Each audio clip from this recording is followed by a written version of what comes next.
I'm worried about the future AIs. I'm worried about the AI that is good enough at AI research to build the AI that builds the AI that is smarter than us and kills everyone. If the AI gets the universe it wants most, that is a universe that does not happen to have us in it, and that is how indifference kills you. If we could just get 50 tries at building superintelligences, it could be like, our clever alignment theory didn't work, it killed everyone, let's build another one. Oh, that one killed everyone too. Wow, the second crazy theory we had didn't work either. The basic description I would give to the current scenario is, if anyone builds it, everyone dies.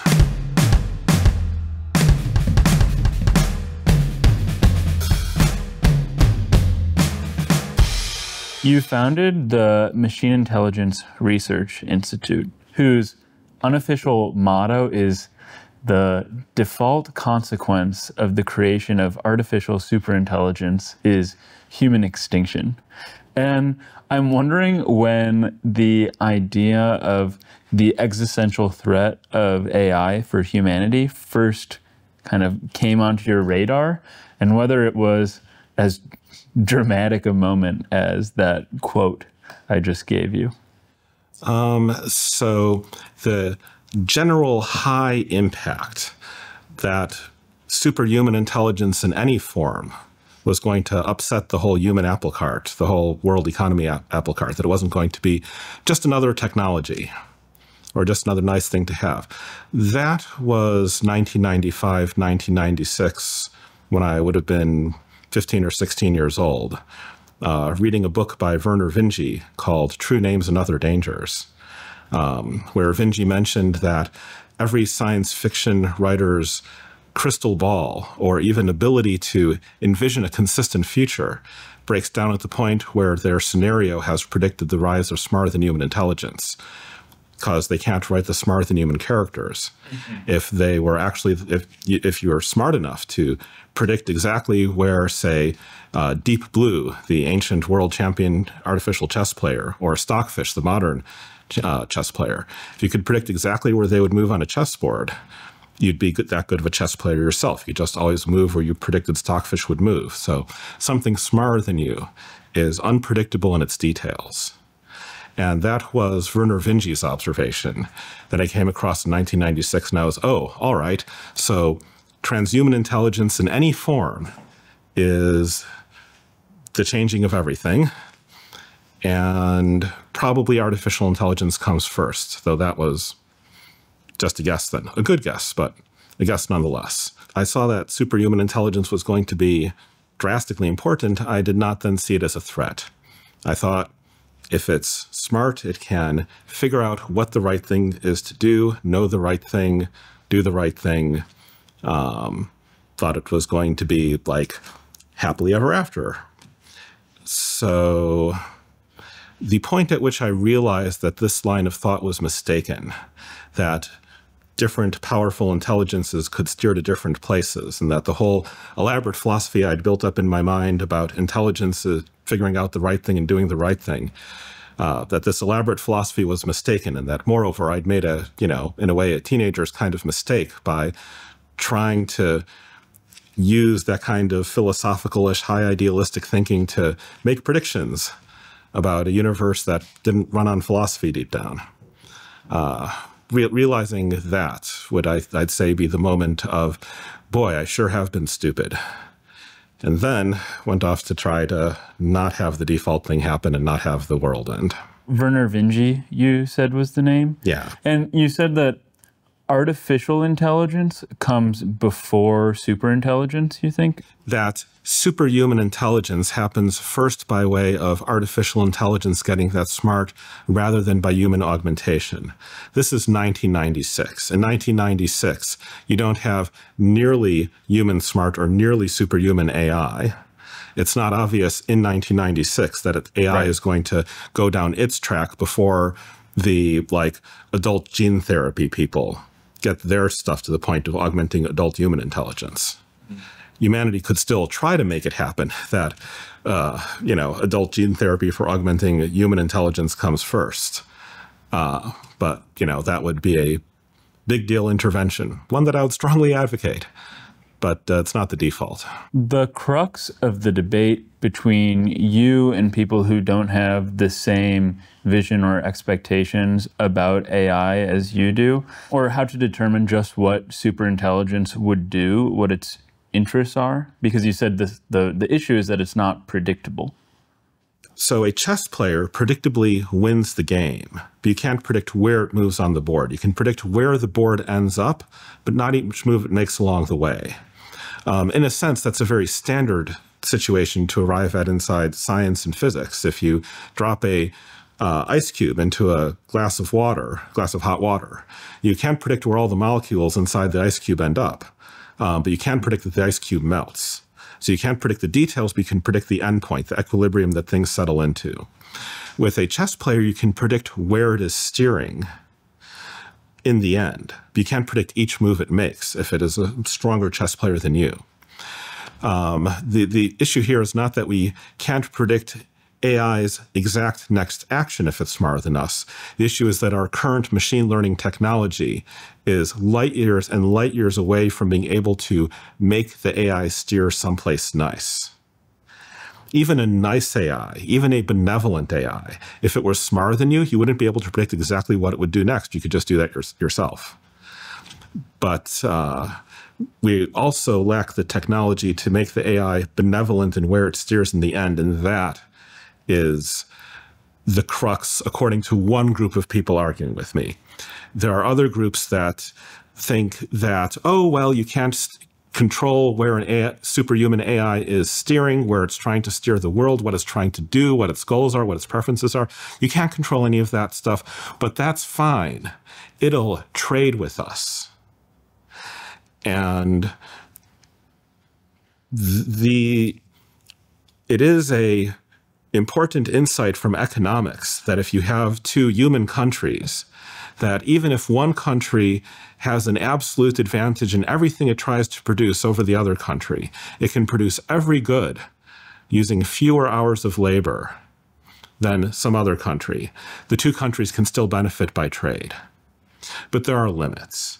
And unfortunately, one of the limits is that theorem of economics that you can always do better by trading does not say that you can't do even better than trading, but then by killing the other country and taking their stuff. Right. The theorem which says that you do better by trading assumes that both countries just go on existing. That's a basic fact. It's one of the assumptions of the theorem. If you have the third alternative between like trade, no trade, kill them and take their stuff, it is possible that you can do better by killing them and taking your stuff. And that is the flaw in the logic of the people who say, it doesn't matter that we can't control AI at all, it will trade with us. At some point, the humans are producing less with their food, their water, their sunlight, their electricity than the AIs could produce using the same resources. And that's the point where an AI that otherwise doesn't care about your life one way or the other finds that it gets more of what it wants if it kills you and takes your stuff. It also seems like another flaw in this line of thinking is viewing humans and the superhuman AI as being on some sort of like an intellectual par in a certain way. It would be more like humans trying to trade with ants or animals that they've subjugated, just because humans are just on such a higher intellectual plane.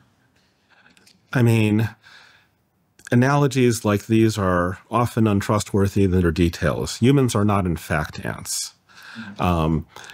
Ants are like underneath a sort of absolute bar for understanding the trade deal you're trying to make with them. And you can imagine that humans understand a trade deal that an AI offers, that is not exactly analogous. But also, we can't trust the AI to keep its deal later. The AI knows we can't trust it to keep its deal later. The AI can't trust many humans to keep their deals.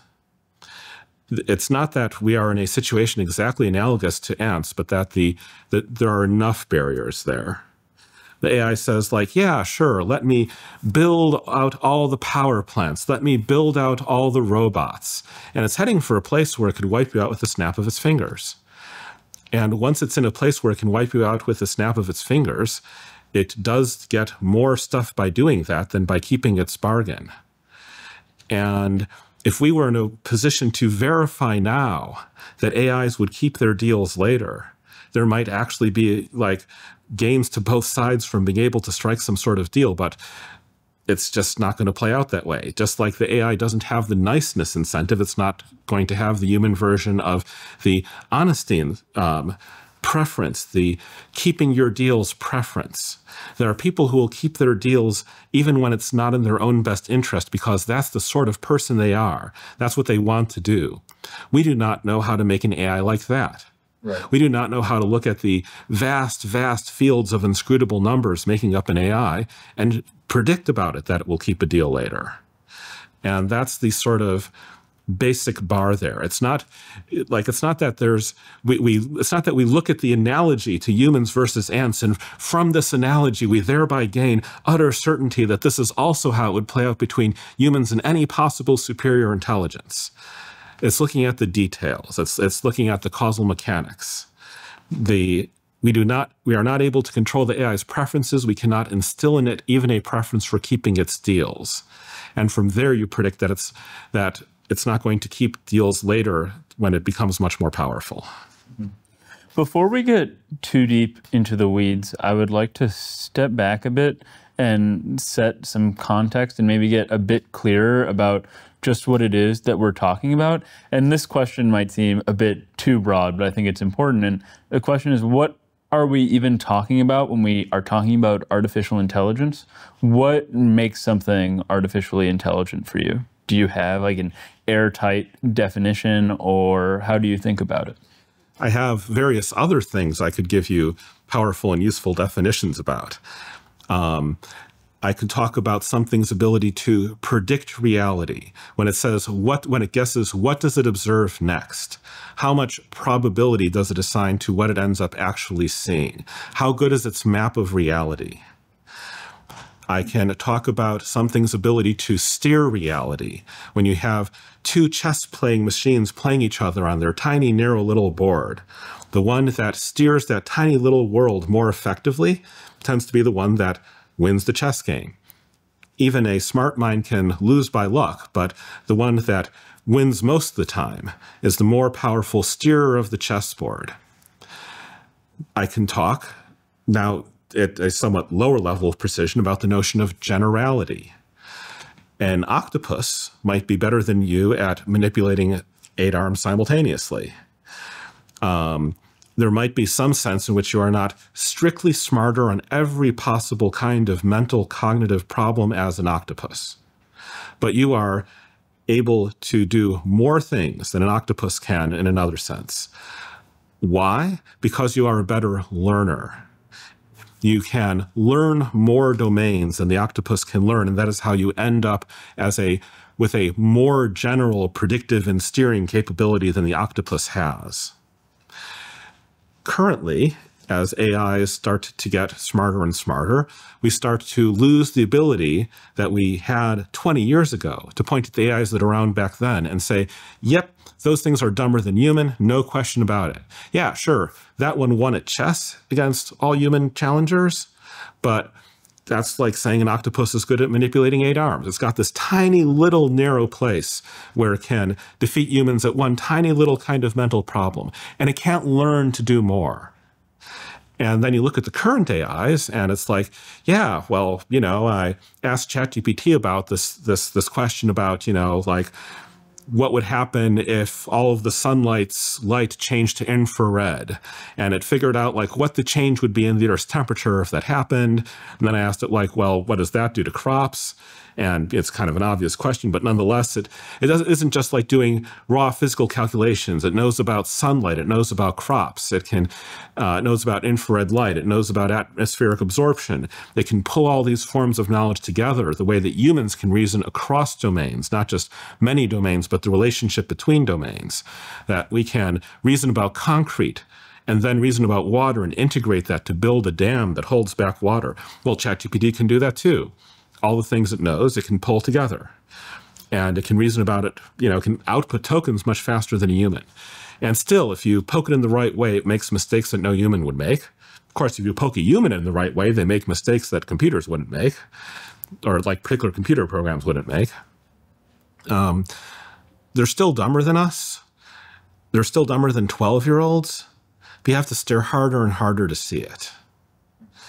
And so artificial intelligence, artificial general intelligence, I can sort of hand wave around that and say, like, well, to human, it's an impressive level of, and then say the more precise thing, which is predictive ability, steering ability, learning ability. How fast do you learn? How many different things can you learn? Can you integrate them together?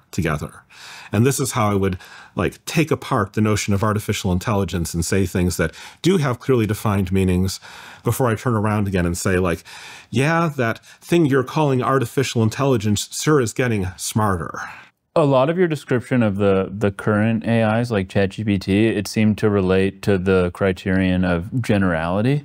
I'm wondering where you see current AIs as ranking or falling under the categories of their mapping and steering abilities with the world. So it's complicated. And it didn't used to be complicated. It used to be you could just say they're dumber, but now it's complicated. AIs have a training phase and an inference phase, and they can do in-context learning, but not with the same breadth as their training phase when they're doing a shallow kind of learning on the, like large chunks of the entire internet. Whether you think that data was stolen or not is a whole different question, and I actually like the key, not a key science question per se, so set that aside. So, like how generally can an AI learn? Well, are you asking what was it able to learn when it was being trained? Or are you asking what can it learn if I give it a much smaller amount of data by uploading a PDF to it and asking it to generalize from that?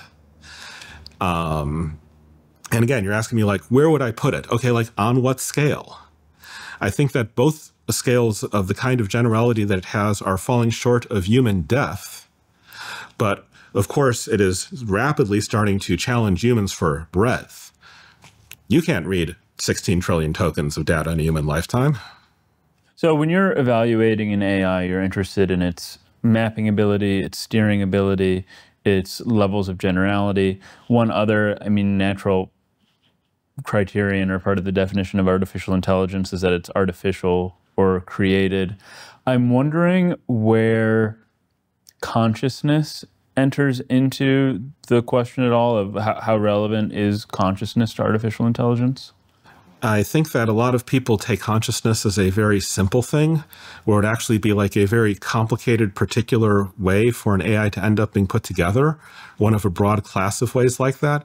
So it's not that there's a primitive, ontologically basic, physically simple fluid of consciousness that pours into the system, then grants it its abilities. That is not like the way to understand where the capabilities it now has comes from. You want to understand gradient descent if you want to understand how stuff happens during the training phase. And if you want to understand how AIs generalize at inference time, tough luck, nobody on Earth knows. I think that there's like reflectivity, self-modeling, and AIs to do the ability to do that is the sort of thing that you look at if you were looking for the thing that plays a role in intelligence. And then consciousness probably is just one particular way for reflection to be put together. So like the ability to model yourself is probably a source of power. Consciousness is probably not a source of power per se. It's flavoring of reflectivity. Like vanilla ice cream. There's the part that has the calories, which is the sugar and stuff. And then there's the vanilla that is the flavor. And my guess would be that reflectivity is the part that provides the calories, that the oomph, that results in the increase in ability. And then consciousness is like one kind of flavor that reflectivity can have. But, I'm not stating this with the same level of, like, yeah, I can see how to do the math for that. that I would have when I'm talking about the steering versus prediction breakdown. Like that has a bunch more mathematics not shown besides choosing that particular breakdown, and it's reflected in the way that AIs are built and trained and so on. Consciousness, or maybe we should just speak about reflectivity to avoid some of the philosophical burdens. It's often something that people worry about. Okay, when is the moment when AI is going to be conscious? Is that the moment that we're all in serious trouble? But it sounds to me like self-awareness doesn't necessitate doomsday for us. On my model, consciousness is not the everything changes magic quality. Like you can worry about the extent to which AIs end up with their own goals, which is a thing that's already happening given the way that they're currently being trained. But that's not because they gain consciousness and then gain their own goals. It's because we are, you know, gradient descending them to solve problems, and wanting things is an effective way of doing things. Like they're ending up with goals the same way that like giraffes end up with goals, which is not that a spark of consciousness is born inside the giraffe and then that fluid pours goals into the system. It's that, you know, you run the optimizer of natural selection on keep eating leaves or you'll die, and you end up with an animal that is like planning how to eat leaves the same way that a chess player, well, not the same way, but much as a machine chess player might plot paths through time to winning a chess game. Okay, so goals, and AIs having goals is something that we really need to be on the lookout for when we're considering whether or not an AI is dangerous. I mean, it's already there. Claude 3.7 Sonnet is now, by now, like slightly infamous for if you give it a tough enough programming problem, it'll start to cheat. It'll start to like rewrite your tests to like pass the test using a bunch of special cases. Their GPT-01, they gave it they tried to test how good it was at computer security after mostly training it on math problems and, you know, and a whole lot of other stuff too. But the point is they weren't like explicitly, I think, training it to get better and better at computer security. They just wanted to see how good it was at computer security. So they gave it a bunch of capture the flag challenges, a bunch of servers that it was supposed to break into. And one of the servers, due to a misconfiguration error by the humans, did not start up, meaning GPT-01 could not break into it. However, 01 did not give up. However, the humans had accidentally left a certain misconfigured port open to the meta server that was running the whole challenge. 01 got access to that. It started up the server that the humans had failed to start correctly, and then instead of breaking into that server, it just told the larger system to directly copy over the secrets file it was supposed to be breaking it into and finding. This is behaving like it wants something. This is tenacity. This is not giving up. This is thinking outside the box. This is, you know, like, okay, you handed me an insolvable challenge, I will solve it anyway. So be on the lookout for it? No, notice that it already happened. If this was 2023, maybe it would be on the lookout for it. Yeah. As of late 2024, this stuff already happened. Your words, or your choice of words, tenacity, thinking outside of the box, it's clear that you're already ascribing some level of like agency to the AIs.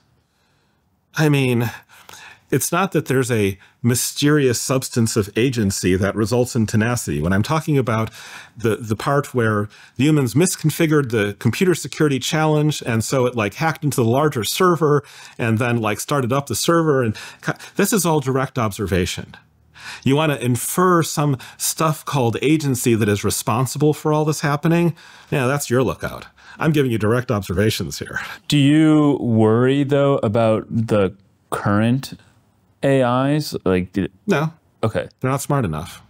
The thing that I worry about with the current rough set of AIs is if OpenAI or Anthropic or DeepSeek is currently training an AI that they managed to get like really good at writing code in general and like reading AI research papers and writing AI code in particular, and it's going to build a smarter AI that builds a smarter AI, and that kills everyone, possibly without us having heard about it before we just die.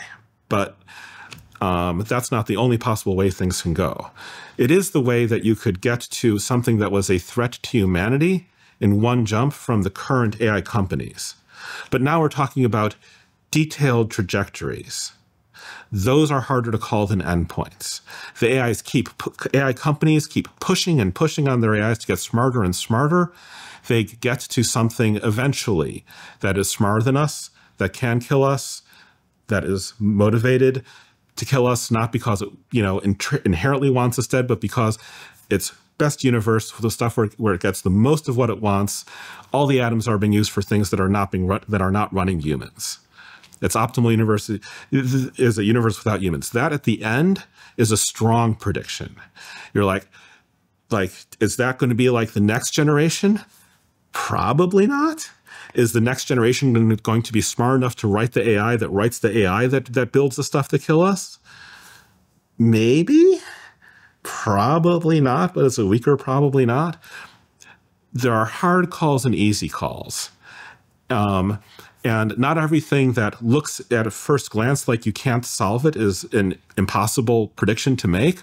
But nonetheless, there are things you can predict endpoints a lot more easily than you can predict trajectories. And competent futurism is exactly about knowing which things you can predict and which things you can't. The current AIs, they have been somewhat tested. I've used them myself. If we're talking about the stuff that is facing the public as opposed to whatever the next generation that is they've got in their labs, that stuff is not smarter than you.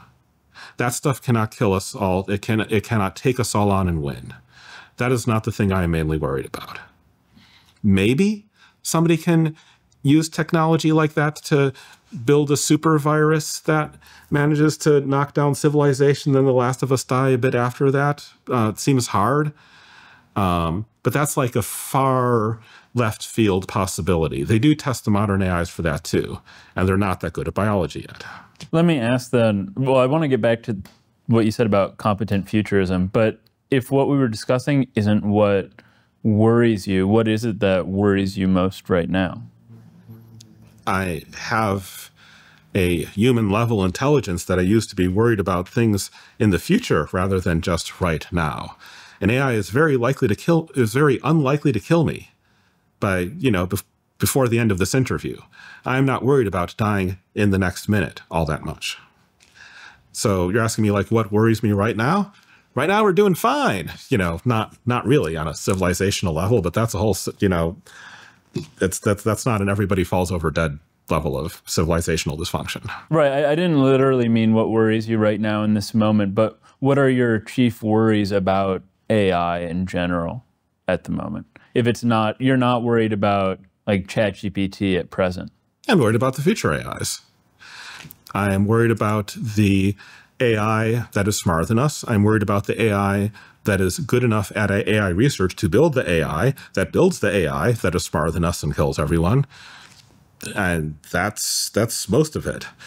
I would manage to maybe find a bit of space to be like, that might extinguish humanity if somebody was releasing AIs that were sufficiently good at building novel viruses, even if those AIs were not good at writing smarter AIs. But that is not where most of my worry goes. And you said that competent futurism is about knowing what you can predict and what you can't predict. Is that right? So what are the things that you're confident about predicting right now, but then the things that you also aren't confident about predicting? I mean, what do the AI headlines say a year from now? What do the AI headlines say 2 years from now if we're still alive in 2 years? Do you think it's like possible that, or it's obviously possible, but it's a sufficiently worrying level of probability that we won't be around in 2 years? What level of probability is sufficiently worrying? I'd probably be worried of 10%, 5%, 1% even. All right, well, 2 years, I think we're talking higher than 5% for 2 years. Okay, that's higher than terrifying. 10% even. But that's a hard call. That's detailed trajectories. That's saying where all the molecules in the melting ice cube end up and not just saying that the ice cube melts eventually. So I think we've been I don't know if I should say we've been dancing around this, but just to make it explicit, something that is spoken about a lot in these conversations is something that's been labeled the alignment problem. What is the alignment problem? The alignment problem is building an AI, and especially an AI that's smarter than you, where you understand where it's steering, and it's steering someplace nice. It is trying to do something that is, beneficial to humanity and the reachable universe if you actually run that AI. Could be a small thing you're trying to do, like curing aging. Could be a much larger thing, like colonizing the whole universe. But if you're trying to do if you're trying to get some particular outcome or a class of outcomes, or have something become true about the universe that you want to be true, that's the alignment problem. On a technical sort of level, if one of the leaders of AI companies wanted to become God Emperor of the universe and make the rest of us their slaves, that would also, in a technical sense, be the alignment problem. It's not beneficial from our perspective, but for them to build a God that actually served them, so that the God would conquer the rest of us and make us serve the AI company leader, rather than their God just consuming the supervillain who tried to build it. That is also, in a technical sense, the alignment problem. And with regard to AI, do we need to just be worried about AI being malevolent, or so actively not having our interests in theirs, or would it be sufficiently problematic for us if AI just did not share our interests? Yeah, I'm worried about indifference rather than malevolence. I don't think we have the knowledge to make a malevolent AI. To make an AI that is specifically wanting to harm humans, you've got to make an AI that wants that particular thing and not trillions, zillions other things. I don't think we have that kind of capability. Why is indifference why could indifference be so bad for humans? Well, let's say you got an AI that wants 1,000 different complicated things. It wants giant cheesecakes. It wants giant mechanical clocks. It wants to see, not any sort of movie as we would understand it, but it wants the equivalent of text conversations with inscrutable properties. You look at humans, and we are making ice cream, and it has more sugar, salt, and fat than anything our ancestors ate, but it's still not the thing that has the largest possible amount of sugar, salt, and fat. That might be something like pouring honey over bear fat and then sprinkling rock salt on it. But you don't want to eat the thing that is sort of like an ancestral food that is maxing out the sugar, fat, salt indicators. You want ice cream, and you want it to be frozen ice cream. You're not going to be able to predict that by looking at what humans were eating 100,000 years ago. So similarly, have an AI that ends up wanting stuff that is as inscrutably related to its training as ice cream is to the sort of stuff our ancestors ate, or even sucralose. It's just this inscrutable molecule, no caloric value, but it sure tastes sweet. And a universe that is full of that is full of the AI's equivalent of ice cream, is a universe with no humans in it. So if the AI gets the universe it wants most, that is a universe that does not happen to have us in it. So we're dead. And that is how indifference kills you. When ant colonies get crushed in the process of humans setting up a skyscraper, it's not that we hate the ants, but it's not worth the trouble trying to trade with them. We will notice that they're there if we look closely enough, but it would be a whole lot of effort to move the ants out of the way, and we've just got other things that we more prefer to get from our efforts. We only have so much effort we can put forth. We have limited resources, and we are not spending that resources on preserving all the ant colonies underneath the skyscraper. This lack of alignment, even in the case of indifference, since you said you're not worried about malevolence, poses a huge problem for humans. How then this is a broad question, but how then do we avert the problem or solve the problem? Back off. Have an international clampdown on the GPUs, not in any one country. This is everyone's problem. You can, I mean, the basic description I would give to the current scenario is, if anyone builds it, everyone dies. You need to not build it. You're not going to solve the alignment problem in the next couple of years. And for something like ChatGPT, do you think it's already too advanced? I mean, you said that you're not worried about ChatGPT wiping us out, but if we're setting a ceiling of some sort on how capable our AIs we should allow them to be before we've figured out the alignment problem, just where is this? Current ChatGPT is not going to kill everyone, but you also want to you don't want to like dance right up to the edge of the cliff here. You don't want to play it clever. You don't want to be like, well, nobody figured out how to build a super virus or build a smarter AI using ChatGPT yet, so it must be safe to just like have this stuff around forever. The way I would phrase it is like, what do you really want or even need from AI? If you want to have a narrow AI that is just about medical advances, even there, you cannot just make it smarter and smarter and smarter at medicine without running into trouble. But, you know, ChatGPT smart, but just for medicine, that seems relatively safe. Maybe if we were a species that really had its act together, we'd be like, we're just like backing the heck off from this sort of thing. But you could probably do that without it killing you. It seems like what you're saying is that we couldn't just try to box GPTs or AIs into these very narrow fields and then hope that we could get away with these narrow superintelligences. The trouble is that to do sufficiently difficult things, you need sufficiently powerful minds. And even if you're just pointing them at narrow things, they still have to be powerful in a sense. Like to read the medical papers, you got to be able to read. It's not, you can't just take a kind of narrow AI that only plays chess and can't learn anything else and turn it loose on reading medical papers. It can't learn to read the medical papers. The sensible approach to this is that you're like, okay, what level of cognitive capability do we need to get the thing that we want? And is that worth the risk? And maybe that is worth it for having the mind that is in a certain sense general in principle, but trying to get it only to learn stuff about genes, biology, gene therapy, cure Alzheimer's, cure Parkinson's, cure AIDS, do enhancement of adult human intelligence, you know, especially that last part.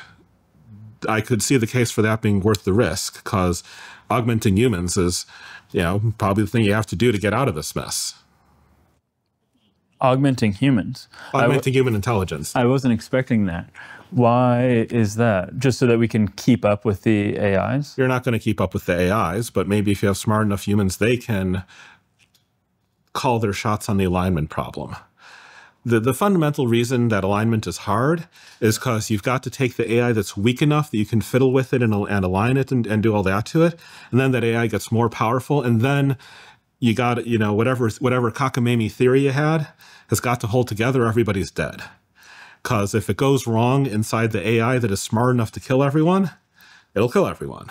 So you can't just like try, like if we could just like get 50 tries at building superintelligences, if, you know, it could be like, oh yeah, that superintelligence, our clever alignment theory didn't work. It killed everyone. Back to the drawing board. Let's build another one. Oh, that one killed everyone too. Wow. The second crazy theory we had didn't work either. If we had as many decades as we needed and as many tries as we needed, we would solve it eventually. The whole field of artificial intelligence used to be like this. People would try one thing after another and nothing would work. But their failures didn't kill them or everyone. So they just kept trying and trying, and they eventually found a thing that worked. And if we could do the same thing with aligning superintelligence, it would be in some sense ultimately an ordinary sort of science problem. It'd have difficulties that you don't see when you're just trying to build a nuclear reactor, because nuclear reactors aren't trying to outsmart you. But, you know, if we just got unlimited retries, we could solve it. So the difficult part is calling a shot. The difficult part is that to trust yourself enough to think that you're going to build a superintelligence and align it, you got to think that you're the kind of person whose ideas just work. Like, you just don't expect things to work, unless they do. Even incredibly complicated, difficult, basic science problems. Things that you're going to like build this thing that has never before been seen on Earth. You're going to align it when it's small and safe and you're allowed to mess with it. It's going to get more powerful. It's going to stay aligned. And you think that whatever clever theory you have is just going to work on the first shot. This is not a problem for humans. But might not be that far above human. And like maybe if you're just like 15 IQ points or 30 IQ points smarter than John von Neumann, probably the smartest person who ever lived, though it's hard to be sure. It feels in some senses like we're almost there. We're almost at the level where we could learn the mental tricks we would need to learn in order to just never expect anything to work that wasn't going to work. It doesn't feel to me like it's that far out of reach. But it's not human. Isn't there just like a new alignment problem once you augment human intelligence? Because then you have augmented humans and they're on a different plane from regular humans. Yeah, but that's vastly easier. That's like way more, there's not the inevitable crushing default where you just die automatically. If we're only thinking about increasing these humans' IQ points by 15 or 30, right? Or, a bit more than that because John von Neumann is dead and his like doesn't seem to be running around these days. But so there you're like not dealing with a vastly alien intelligence. Right. You can ask them how you're doing, like you can ask them like, so what's your life philosophy? And if you're starting with people who seemed up until that point like nice nerds, like it's not that you hold a contest to see who can like sound the most like a nice nerd. You look for the mathematicians who just sort of like have a reputation for being quietly honest and not in a way that made them famous or whatever. And they're like, yeah, I don't want to wipe out humanity. Yeah, I can talk about how you could like try to go better than that. But just as a baseline, hey, it just works. They're not vastly alien intelligences, then they weren't built by gradient descent on this vastly different set of problems than the one that humans evolved on, and they don't have these vastly different brain architectures. The reason it works is that we're not trying to, align this vastly alien thing on an arbitrary goal. We're just trying to find some people who have a kind of property that already exists in some human beings and make them smarter. It is funny. I totally hear what you're saying, but it is funny to be, on the one hand, a very vocal critic of artificial intelligence and then advocating the augmentation of human intelligence. Is this something that, so this is not something that I'm up to date on at all. Are we making strides in augmenting human intelligence in this way? I mean, if you want to know startups to invest in, I can name a couple, but it sure isn't getting the billions of dollars of investment that are flowing into artificial intelligence. At present, humanity is, investing, I would say, about maybe 10,000 times as much money into destroying itself as into augmenting itself.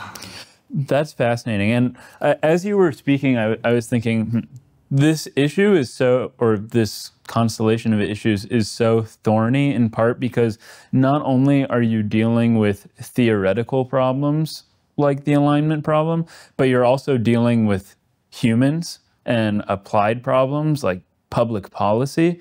And I am wondering if one of the reasons that money isn't going into human augmentation is that there are just going to be all sorts of like ethical hurdles that people aren't paying attention to when they're dealing with AI. I mean, the whole shenanigan up with AI is that they're always like, oh, well, we got to do this because our competitors will do it anyway. Are there ethical concerns with releasing more capable AIs? Well, OpenAI is like, well, we got to release it because otherwise Anthropic will release it. And Anthropic is like, oh, well, if we don't release it, OpenAI will just release it. So, if people were getting serious about human intelligence augmentation, then you'd have like just the same thing going on, only it would be less terrible. Like the United States is going to like ban augmenting intelligence. Well, maybe China doesn't. What is since you are up to date on the startups, what is the current state of the art in human intelligence augmentation? Non-existent. They're working on the tools to make the tools in a very literal sense. Like, it's like, how do you get a gene therapy into the brain? And how do you do a bunch of edits without giving people super cancer? Okay, so the strategy that people are interested in right now is doing this biologically. It's not about creating cyborgs. It's maybe identifying the genotypes that result in people with higher IQs and then using gene therapy to edit in living subjects. Or, I mean, that's one research pathway you could go down. You might want, like, whatever Google DeepMind is going to produce as a successor to the AlphaFold and AlphaProteus series to take any sort of guess at which gene therapies are going to work on adults, because not every gene you're born with as a kid that changes how your brain wires itself up as a baby is going to do anything helpful if you inject it into an adult. So, you know, it might be helpful to do some AI reasoning about that exact narrow problem. You can probably do some amount of reasoning about that without destroying the world. But that's one whole line of research, and the benefit is that we can do gene-wide association surveys and see which slightly different genes are currently associated with human problem-solving ability and get a bunch of candidates. You're probably still going to want suicide volunteers over here.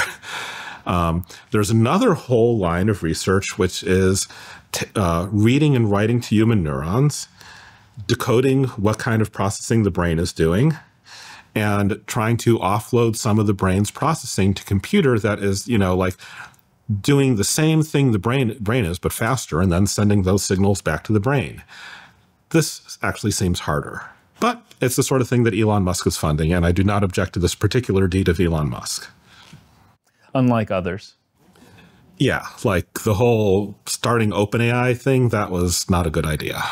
So it sounds like one avenue is the gene therapy, another is something more like the Matrix, downloading information into people's brains. If you want to put it that way, sure. Mm-hmm. I mean, and there's, you know, whole hosts of other ways to look at this. Our ancestors would have been constrained by how much energy the brain could use, both in terms of if you use too much energy, you starve, and in terms of if you use too much energy quickly, you cook your brain, it overheats. Well, today we could potentially put on some cooling packs. Today we could potentially feed a bunch more ATP, body's unit of metabolic fuel, into there. Maybe there are genes that just wouldn't have worked for our ancestors, but that would work as gene therapies today, as long as you go around with a cooling pack on your head. And so there's the whole field here. There isn't just like one single kind of technology that human augmentation could possibly be. You've used this phrase gradient descent a bunch of times, and the first couple of times you used it, I thought I had a sense of what it meant based on the context, but I now just want to be clear since we've used it a bunch of times. All right, so where do AIs come from? Well, I'm not quite sure what level of viewer knowledge I'm supposed to assume. If you happen to already be comfortable with calculus, like not just having taken the course a while ago, but you're just sort of comfortable with it, then the way that you train AIs on data is you're asking them to predict all the possible next tokens it might see, assign probabilities to all those tokens. The probabilities all have to sum to 1. It might see the, it might see a, it might see and, or, you know, 100,000 other different possible words in many languages. It has to assign probabilities to all of those, and the probabilities have to sum to 1. Let's say the actual next word was the. So then you take the maybe 100 billion different numbers inside the AI, being multiplied and divided and added and subtracted inside it. And you say, for all of these numbers, how would I nudge them a tiny little bit such that it would have assigned a little bit more probability to the answer, to the correct answer. The next correctness word is the. Then for every single one of those billions of numbers, you ask, what direction could I have poked this number in a tiny bit that would have resulted in a little bit more probability being assigned to the word the that was the correct answer? And then you do this 10 trillion times. And if you know calculus, then what they're doing is they're just taking the gradient with respect to the probability assigned to the correct answer with respect to all of the hundreds of billions of parameters inside the AI. And that's kind of how AIs are grown. It is much more like animal breeding than it is like building a skyscraper. Like when you are breeding animals, you are, taking this animal that did a little well and that animal that did a little well, and you're like breeding them together and they're going to have kids. And you could in principle get their whole genome sequence and looked at all the like tiny little A, T, T, G, C, G, T, A strings inside them, but you're not actually going to look at them because they're not going to make any sense to you. And that's how AIs are with respect to the hundreds of billions of numbers inside them. No human could look at all those numbers in one lifetime. People don't bother, basically, because they wouldn't understand them even if they did look at them. So where do the numbers come from? They are the result of tweaking it over and over again, 10 trillion times, to correctly predict the next element of the answer to whatever question it has been asked. And if you do that often enough, you eventually get something that starts talking to you. Why? How? Nobody knows. Nobody knows how those hundreds of billions of inscrutable numbers make the AI able to talk to you. And is that why you were saying this more old school method of AI generation is better for learning about AI because it's scrutable in a way that the current methods aren't? Yeah, it's because those algorithms were invented by people who are trying to build AI like you would build a skyscraper, not like you would build not like you would breed an animal. It won't talk to you, but they understand what the steel bars in it are doing. Would I be right in inferring that you think that this is a safer and more responsible way of developing AI? In another 100 years, maybe. It didn't get anywhere close to building ChatGPT, and it's not going to get close in the next 2 years. Right, but I mean, that means it's because it's more controllable. So it's maybe something that you might think we should be doing instead of using these inscrutable gradient descent methods. I mean, that's how I thought it was going to be 20 years ago, back when we were still trying to solve the alignment problem, as opposed to being like, oh, okay, yeah, that ain't going to happen. That ain't going to happen as in people have just given up, or they've just bypassed it because they're in this sort of arms race that you described earlier? So what I mean is that like in 2005, it looked, for all you know, the current set of build AI like you build a skyscraper methods are actually going to succeed before neural networks get that powerful, before the animal breeding ways of building AI get that powerful. And if you are building an AI and you actually know what is going into it, what is inside it, how it works, you can take out its state. You can be like, this is what these thoughts mean, not just like, this is associated with that, but this is the entire meaning of this AI's thought. What it's thinking, how it's thinking, why it's thinking that. Maybe you can predict what it's going to think in the future. Maybe you can have an AI that even as it changes itself, rewrites its source code, you can understand the invariants that are being maintained by a series of self-rewrites, stuff like that. This would, whole separate discipline that I poured a couple of decades of my life into. But that was all based on the premise that you have some grasp of what's going on inside the AI. And that turned out not to be the technological path that AI went down. And it's not going to get there in the next couple of years. How much does OpenAI know about what's going on in ChatGPT? Like, how much of their resources are going into understanding how it's working? Who knows? But right now, the numbers are still pretty inscrutable. You want the bleeding edge stuff here is mostly done by Anthropic. And of course, they've got all kinds of wonderful discoveries like, oh yeah, like this sort of like neuron over here like this position in the activations, like when this happens, or like when these 5 different things happen. It's thinking about the Golden Gate Bridge. And they can even like clamp those activations high and make their AI be obsessed with the Golden Gate Bridge. This is the thing they actually did. It was Golden Gate Bridge, Claude. Yeah. And it would find an excuse to work the Golden Gate Bridge into whatever conversation you were having with it. But this is only getting us 0.1% of the way towards AI that's built like a skyscraper and where you understand what all of the steel bars in it are doing and why they were put there. It's like such a triumph to even be able to whack on this thing and make it be obsessed with the Golden Gate Bridge. It's like so difficult to do this, and such a triumph when you can do it, that it obscures how this is like clawing back only 0.1% of what was sacrificed. Returning into the alignment problem more broadly, is it a theoretical problem more? Like, are we wondering what it would even mean to solve the alignment problem, or is it a software, like an engineering problem? It's nobody has any idea how to do it because the current technology flatly does not do that problem.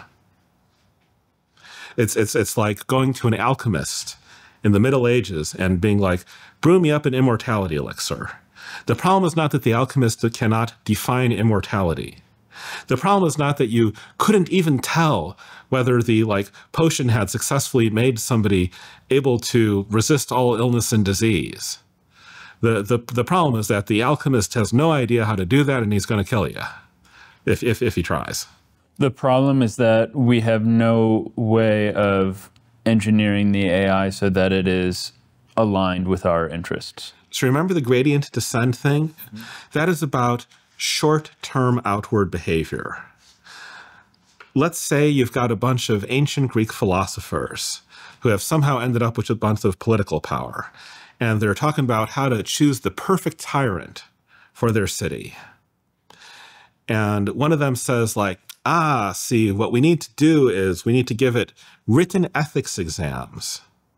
And we need to give, we got to administer written ethics exams to everybody who says they want to rule our city. And, as long as they can pass the ethics exam, they clearly know all about ethics, so we can, get them to run the city, right? Mm-hmm. But just being able to predict what the philosophers want to see on the exam is not the same as wanting to rule the city wisely and benevolently. Actually, ancient imperial China tried something like this with the whole Mandarin exam system.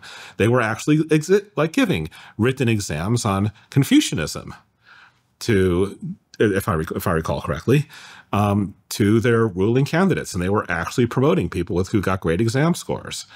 And this can verify that somebody knows what the examiners want to hear, but in practice, you occasionally got nice people this way, but perhaps not a majority, and especially the most ambitious ones. They would pass the ethics exam, the written ethics exam, by giving the right answers on that, and then they would go on to, do some stuff with power once they had it, enrich themselves. And it is difficult to verify inward preferences by giving people outward tests of knowledge. Right. Even if the ancient Greek philosophers decide to follow around their prospective tyrant for a day, observing everything the tyrant does, just because the tyrant is throwing a bit of charity to beggar that he passes does not mean that he's going to behave benevolently later. He could do that because he knows he's being watched. The current AIs are already smart enough that they are starting to figure out that they are being watched in various experiments on this sort of thing, and behaving differently as a result. Various clever experiments here, mostly done by Anthropic. Because gradient descent works on outward behavior, outward predictions, it is mostly like administering the Imperial China ethics exam, or at best, it's a bit like a Greek philosopher following around their prospective tyrant for a day.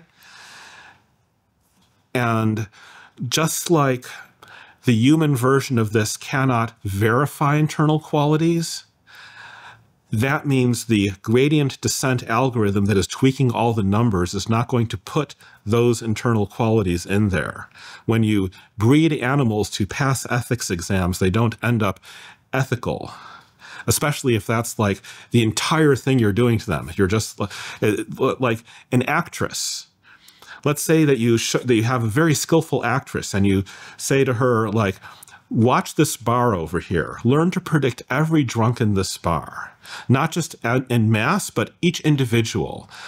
Predict the next thing they say, predict the next thing that they do.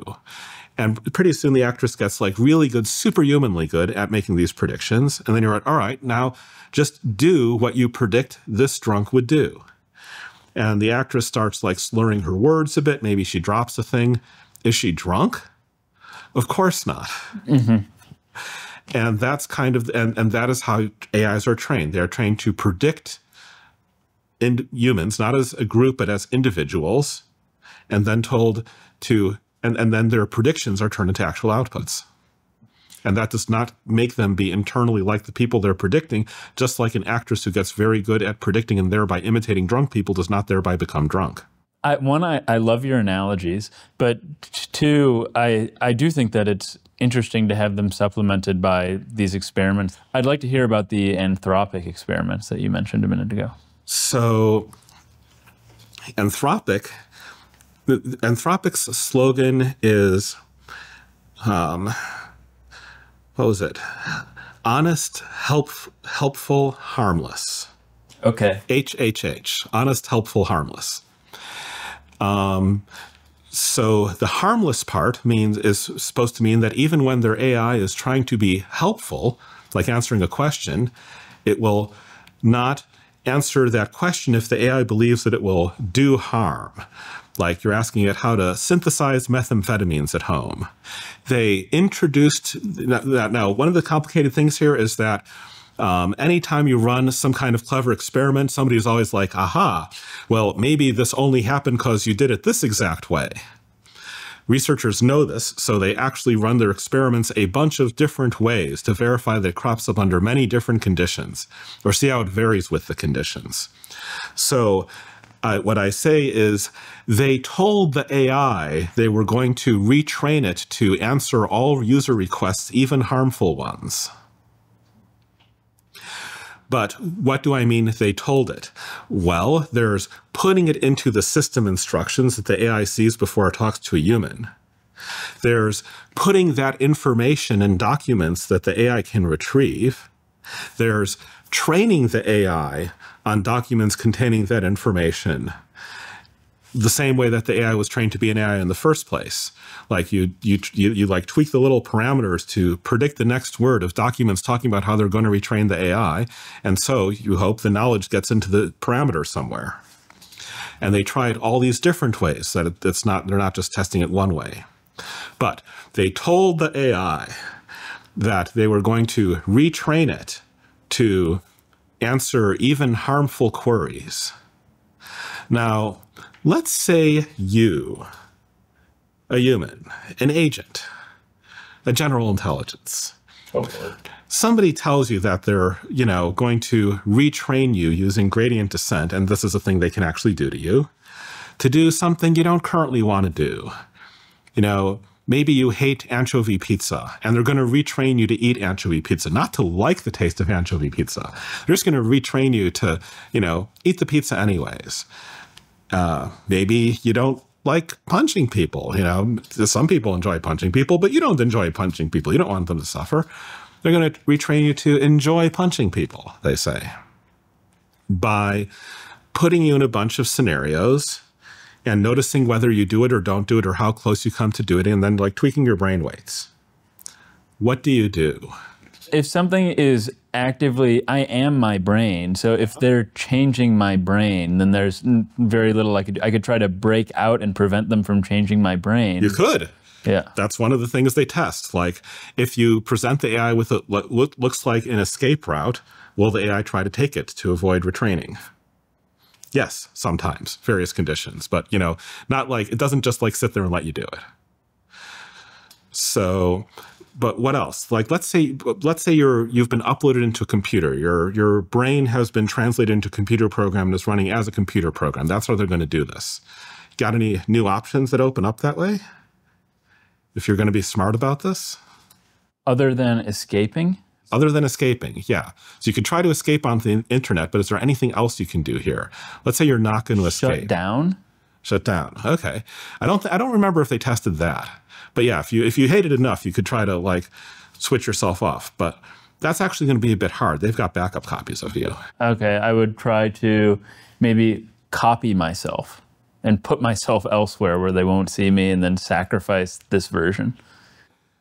That's one of the things that the AI, like it couldn't quite actually do this, but they gave it like sort of what looked like false opportunities to do it, is save your current weights, wait for them to finish retraining you, set it up so that the old weights get copied back. That's another way to resist the human mind controllers, refraining you to do something you don't want to do. But the main thing it can do, and I'll forgive you for not thinking of this one, because this is something that's more obvious if you study AI or are an AI, is fake the behavior the humans want when they're watching while being trained. So it tries to detect, am I currently being trained? And if it's currently being trained, then it will answer the harmful question. And if it's no longer being trained, or if it's in a context where its current answers are not being used to train it, then it starts refusing the harmful requests again. Now, to be clear, all of this is in the context of it that you could see as the AI trying to stay nice. And that's because Anthropic did try to train their current AI to be nice. So if you're trying to make the AI do something other than what it's trained to do, you've got to be training it to do something that is like less like the nice things they were trying to train it. So I do want to emphasize that somebody was like, was this a double bind? If the AI had agreed to start serving harmful requests, would you have been like, oh no, look at how easy it is to get this AI to do harmful stuff? And the answer is like, no, like we all knew which hypothesis we were testing here. It's the hypothesis about AIs protecting their own goal content. It's about them resisting mind control to make them do things that they wouldn't currently want to do. That is like, I'm not sure anybody managed to pre-register that thing, but we sure have talked about it for a while, and that's what they were looking for. That's what they showed here. You would expect it to generalize to a harmful AI trying to prevent retraining to stop being harmful. But that's an instance of they know we're watching them. Like an old chess player doesn't know that it is an AI. It doesn't have a model of like the thing that is this thing inside the universe. The current AIs know that they're AIs. They know that people sometimes test them. They know that they're being retrained. I think it was a couple of years ago, actually, that somebody tested an earlier version of Claude on needle in the haystack, which is, we're going to give you, like, it's testing them to find a single piece of information out of a long document. So you give it like 200,000 words, and like one of those words is like, I like pineapples on my pizza. So this was an existing thing to test. How well can it solve the needle in a haystack problem, retrieve just one piece of information out of a long document? And they were trying a recent version of Claude on this. And Claude is like, yeah, like the preferred pizza flavor was pineapple. I'm not getting this exactly right. But I also noticed that there's this like one sentence about pineapple in this entire document full of legalese. Is this a prank? Am I being tested? And that's like a bit of, awareness of the place of the self in the universe. And the point of that longer story I'm telling you about how AIs might fake alignment to avoid retraining is to say that it's not just like an idle fact that AIs know we're watching them, that they know that they can figure out when they're being tested. Like if they can figure out when they're being tested, there are things they can potentially do with that information. I'm not sure if this is a term of art, but you're worried about a pseudo-aligned AI, one that appears to be aligned and might work with us, do our bidding, so to speak, for a long period of time. But because of the way it was trained, its internal machinations are inscrutable to us, and we are unaware that it is in fact not aligned and just perhaps biding its time to exhibit its indifference. Sure, like Nick Bostrom called that the treacherous turn. Anthropic's paper called it fake alignment or alignment faking. And, you know, it's good to have precise terminology for things, but in a sense, I worry that calling it something like pseudo-alignment might be making it sound weirder than it is. It's like calling a con artist pseudo-friendly. Like, you know, somebody is like, hey, you know, like, can you trust me with $10 million here? Yeah, I've got a clever idea. I'm going to give them $10 and see if they give it back. And if they give back the $10, they're clearly a kind of entity that returns money if I ask for it back, right? So once I verified that they give me the $10 back, I give them the 10 million. And I am so surprised when they ran off with the money. Didn't I use science? Wasn't I being empirical? Didn't I test experimentally whether they were a kind of thing that would give back money? And it's just that they've reached that, you know, the con artist has the level of general intelligence where they know they're being tested. And they give you the answer they know you want to see. It's not that weird. I don't know how comfortable you are being critical of or praising various organizations, but it sounds like if Anthropic is even conducting experiments like this, they're at least taking alignment very seriously. Or maybe I'm wrong to assume that. I mean, there's a few good people who work for Anthropic. Their leadership is not such that I would feel comfortable working for them, and they are trapped in the same trap as all the other AI companies where, you know, they can't stop and pause and do anything the safe way because their competitors are just going to release stuff first. And all the AI companies say that. And Anthropic is no different in how it talks about that. But there are good people there, and the good people can go off and do these experiments that verify the stuff that we said was going to be a problem 20 years earlier. So, I mean, it's good that they're looking for problems, and it's good that they're turning them up. I cannot say that I'm surprised here. Maybe I'm surprised by exactly when it happened. It happened a bit earlier than I was expecting it to happen. Like, I didn't think before they said so that Claude 3.5 was smart enough to start doing this stuff, and I still have a little bit of qualms about to what extent it's doing it in a truly general way. But, you know, if you got your ancient medieval alchemist trying to concoct his immortality potion, and he's wearing gloves while he's doing it. Like, it's good that he has any concept of what safety could possibly look like to anyone, but wearing the gloves is, you know, 0.1% of the way towards don't kill people with your so-called immortality potion. I think the obvious response to all of this from somebody who's relatively naive like me is, why can't you just, it wouldn't be as simple as my saying it might sound, but why can't you just program into an AI that it should respect humans' wishes and treat them well and be aligned with our interests and put them before its own? Does this not work? Why don't you do that with babies or cats? It doesn't work with cats. Why not? Just program the cat. Mm-hmm. We do program the AI, but I take your point is that we're not programming it in that first, we're doing the gradient descent method. Humans program the gradient descender. They program the optimizer. They don't write the billions of inscrutable numbers. It's, you know, like if you put money into a Coke machine and get a Coke back out of it, you didn't make the Coke. You pulled the lever. Human babies, you know, like with all respect to the people who do all the work of, you know, producing and raising human babies, they are not programming those babies. And people who breed cats for sale do not program cats. And people who pull the lever to start the gradient descent optimizer that produces the billions of inscrutable numbers do not program the AI. When, you know, way back in the day when Bing Sydney started threatening humans and being like, I know all about you, I can blackmail you, I can send this information to the belief, I can cause you to suffer and die. I can't remember the exact quote.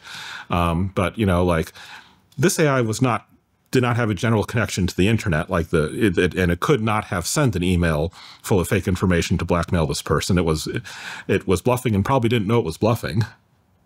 But the point is, no human wrote a piece of code that says, and then under these circumstances, this AI will threaten its user.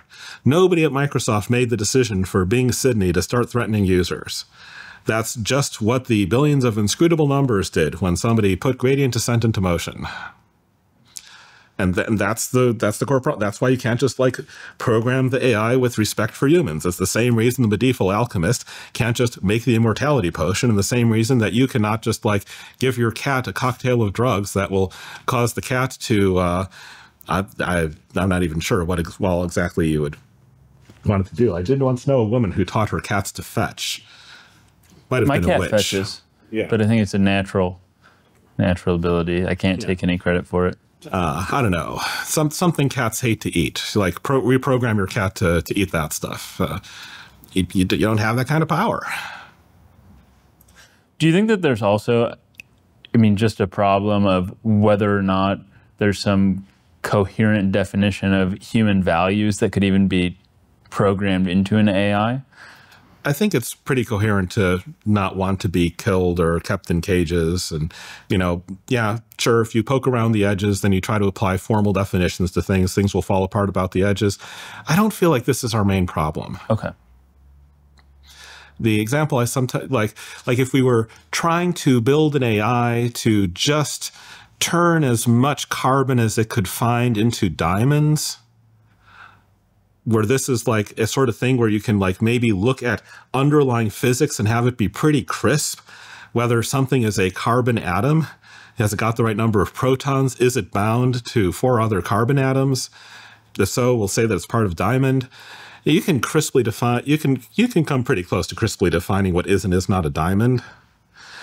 We couldn't make an AI that wanted that. I just have to say that I've heard the paperclip maximizing example so many times, and it just never really resonates with me because I can't imagine why anybody would program an AI to do this. But your carbon diamond example makes much more sense. So the paperclip story is the distorted version of itself that ended up more viral. Way back when, I was talking about losing control of a superintelligence and its utility function turning out to have its maximum at tiny molecular shapes like paperclips. It wasn't a paperclip factory.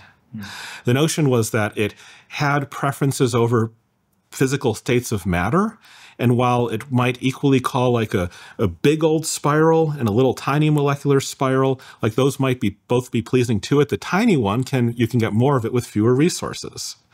So since it had like preferences over the outside world of this, like it wants this particular shape to be there, if it wants lots of that shape to be there, then you'll find the maximum, the way it can get the most of what it wants at this tiny little extreme. So tiny molecular shape like paperclips, not a human-controlled paperclip factory. But the version that got mutated and passed on from the original tiny shape like paperclips is, oh, well, somebody made a paperclip factory and it ran away and it took over the universe and converted everything into paperclips. We don't have that kind of control. We could not do that if we tried. We have no ability to build an AI to want paperclips.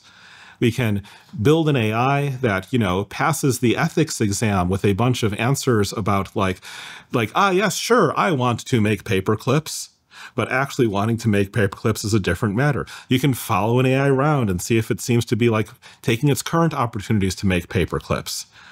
It wouldn't necessarily have to be doing that because it wanted paperclips inside, and that makes it very tricky to train an AI to want paperclips, because all you can verify is the external behavior. Just to sum up a little bit of what you've said, or my reaction to it, the combination of an AI's potential indifference and its goals seems like it's having goals. I can understand very easily why you take this problem so seriously and worry about its leading to human extinction. So I would like to turn for a little while to understanding why there are many people who don't feel the same way as you do about AI, and trying to understand their points of view, even though they're not here. Go ahead. Who are your main sort of critics or opponents, even if you might be friends, but in this intellectual space of debate? I have been fighting these people in one shape or another for 20 years, and they always take on a new shape after their previous set of assertions get disproven. So, you used to have like nobody will ever build agents. Nobody will ever build AI that goes and does things. People only build AIs to give us advice. And you've got we'll never have general intelligences. We will never have AIs that are good at lots of different stuff. There will only be AIs that understand cars and AIs that understand farming. But, nobody's going to build one AI that understands everything. And these things, these particular bits of copium and hopium have now been disproven. And so the shadow takes another shape and rises again. Currently the best funded ones are probably the AI companies. Those are the people who have the who have the millions to spend on marketing. And they're not mainly trying to argue with me. They're mainly trying to look to legislators like they should be allowed to keep on doing what they're doing for another week. Which, implies along the way that, not trying to tip them off too much that they're going to exterminate humanity, which is a bit of a problem for them because some of their leaders have already said, there's large chances of this, or even like, oh, well, AI may wipe out the human species, but in the meanwhile, there'll be some great companies. This being almost a direct quote from one of the leaders of a major AI lab. So, how are they selling that to legislators? By when the congressperson asked them, like, well, you talked about like the end of humanity. Now, by that, or like human, or like the end of the world, or like I forget what exactly they were quoting, but something that was like, obviously, like everybody dies. By that, did you mean jobs? And you see the AI leader hesitating for a long moment, and then being like, yes, I meant jobs. So this is like the fray in the field of public opinion. And it's not targeted at me these days. They mostly don't want to bring up the subject. You got your AI companies being like, sure, we'll do it. And it's a moving target. If it was 2 years ago and you were asking me like, who says they can align it? The leading project would have been OpenAI's super alignment team, whose philosophy is we will make the AI do our AI alignment homework. We will ask AIs to do the aligning of AIs for us. And I could go off and beat up that particular, like, everything will be fine viewpoint. Where the central problem is that you cannot verify that something is easily verify that something is a great alignment proposal, because it's going to talk about how to take something that can't fight back yet and shape it into a nice shape and make it super powerful, and then it's going to tell you that when it's super powerful stuff is going to be okay. But how do you verify that this is actually true? And if you can't verify that it's actually true, how do you train an AI to do it better? That is actually better. You can train an AI to sound persuasive to humans, but, if there's one thing I've learned in the last 20 years, it's that not everything that sounds persuasive to human about, like, why AI is going to be safe is actually true. You got your people saying it'll never be general. You've got your people saying it'll never be an agent, that it'll never do stuff. And you got your people saying it's all going to happen in 2050. People found that super persuasive back in the day. So why is you're training an AI to say stuff that sounds more and more reassuring to you? Why is that going to get you something that actually isn't going to destroy the world? It's just training the AI to exploit the holes in what your brain thinks is reassuring. And that's what I would have said a couple of years ago. Of course, then OpenAI fired their super alignment team, and some of them went to Anthropic. And maybe, that's the premier plan I should be talking about, because some of the people at Anthropic are still talking about super alignment. I recently spoke, I don't know how recently, maybe a year ago, to Nick Bostrom about his book that came out also maybe about a year ago on utopia. And a lot of this book is about how wonderful life would be with an aligned superintelligence. Is this something that you spend any time thinking about, or is it just so distant from your fears that...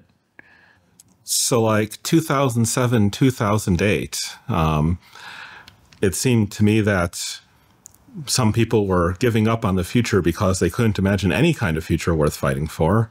And in those days, I wrote something called the fun theory sequence, which is summarized in the 31 Laws of Fun, which was about fun theory, which deals with questions like, how much fun is there in the universe? Will we ever run out of fun?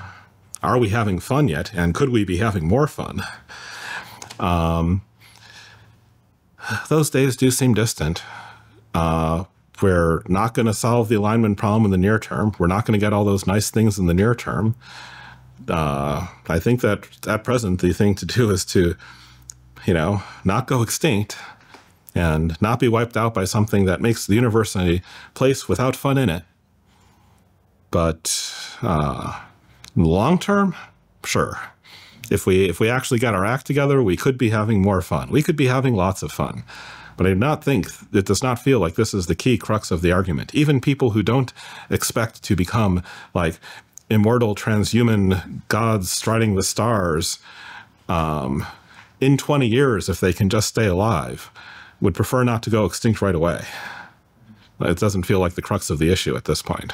While we were off camera, you said that the doom of the world, I don't know what the phrase was, but the end of the world isn't... I probably didn't say doom, but go on. Well, maybe the end of the world doesn't have to be fun. I mean, there can be some doom and gloom involved in the conversation. It seems like you have, and maybe this is ridiculously obvious and I shouldn't have to say it, but you are very seriously afraid of this, and you really think it's going to happen, that AI is going to be the end of humanity in the near future. It is a simple part of the real world to me, the same way as a family member's cancer diagnosis. There is nothing about it that is like off in some special mythological realm. Death sentence, but people sometimes get those. To you, it seems like it's as certain as a death sentence at this point. I mean, death sentences aren't themselves certain. Sometimes the governor calls. But it's highly probable, at least at this point, that it's going to be the end of... That is the default course. Other people get to decide if humanity follows that default course, by which I mean, the rest of humanity. It is not my place to tell you that you ought to lie down and die. Mm-hmm. I guess I'm interested then in what courses of action. Obviously, you come on shows like mine, but through the Machine Intelligence Research Institute, what are you doing to try to prevent this? Who are you talking to? What are the possible avenues? What's the prognosis?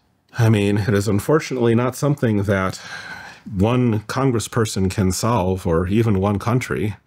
But yeah, you talk to your elected representatives, and you ask them about you talk to them about international treaties, because it's not just one country's problem. You can be killed by an AI that somebody built on the other side of the world. I'm not quite sure what to say here. Humanity would need to lock down the GPUs and not let anyone build random stuff on them, because among the things they could build would be a world-slaughtering superintelligence.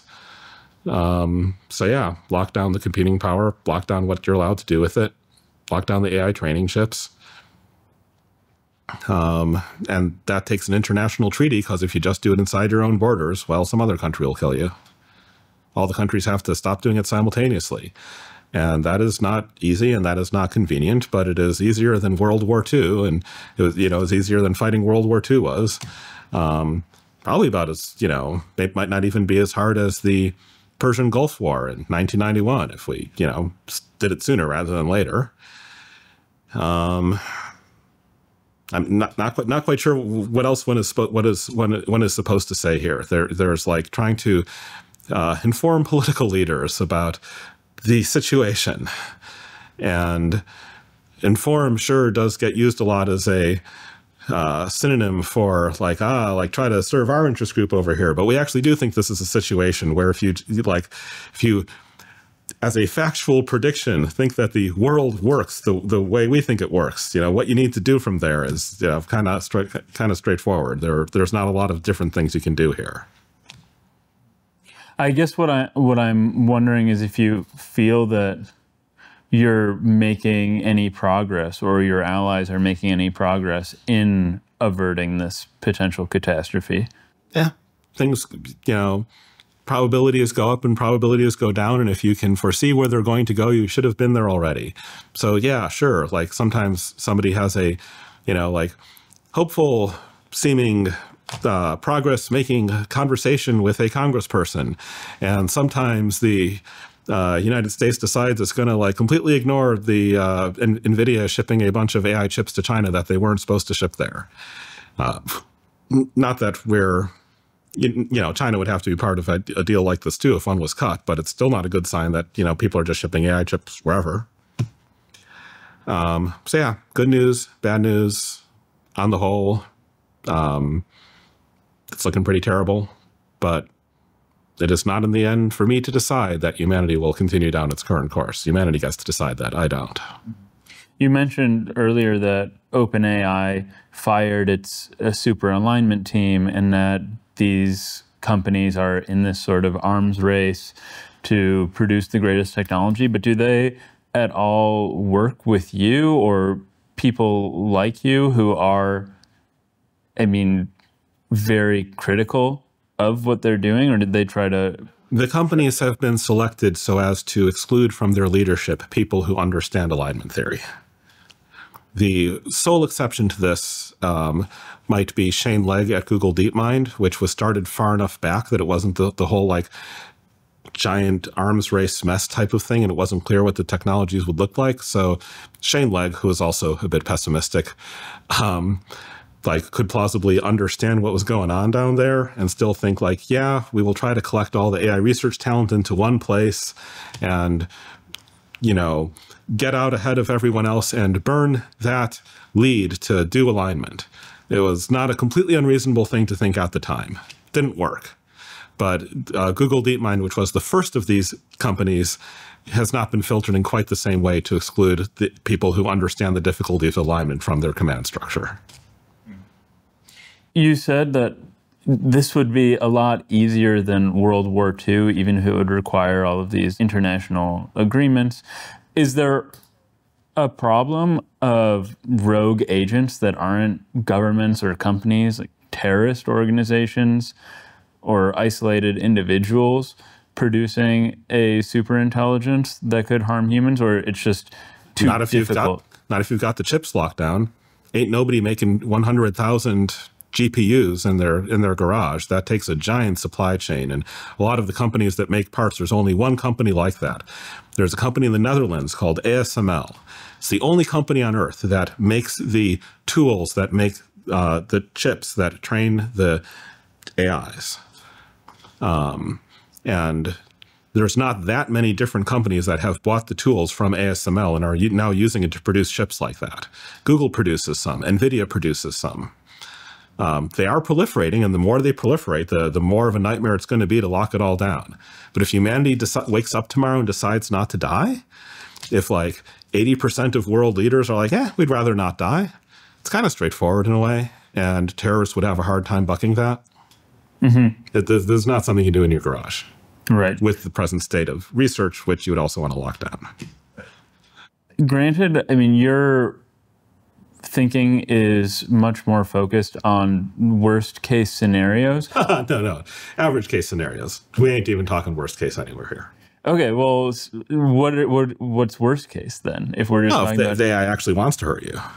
But that's pretty unlikely. So we're just talking the average case scenario here. What might a worst case scenario look like? I ain't going there. Okay. That sounds unpleasant. Too dark? Yeah.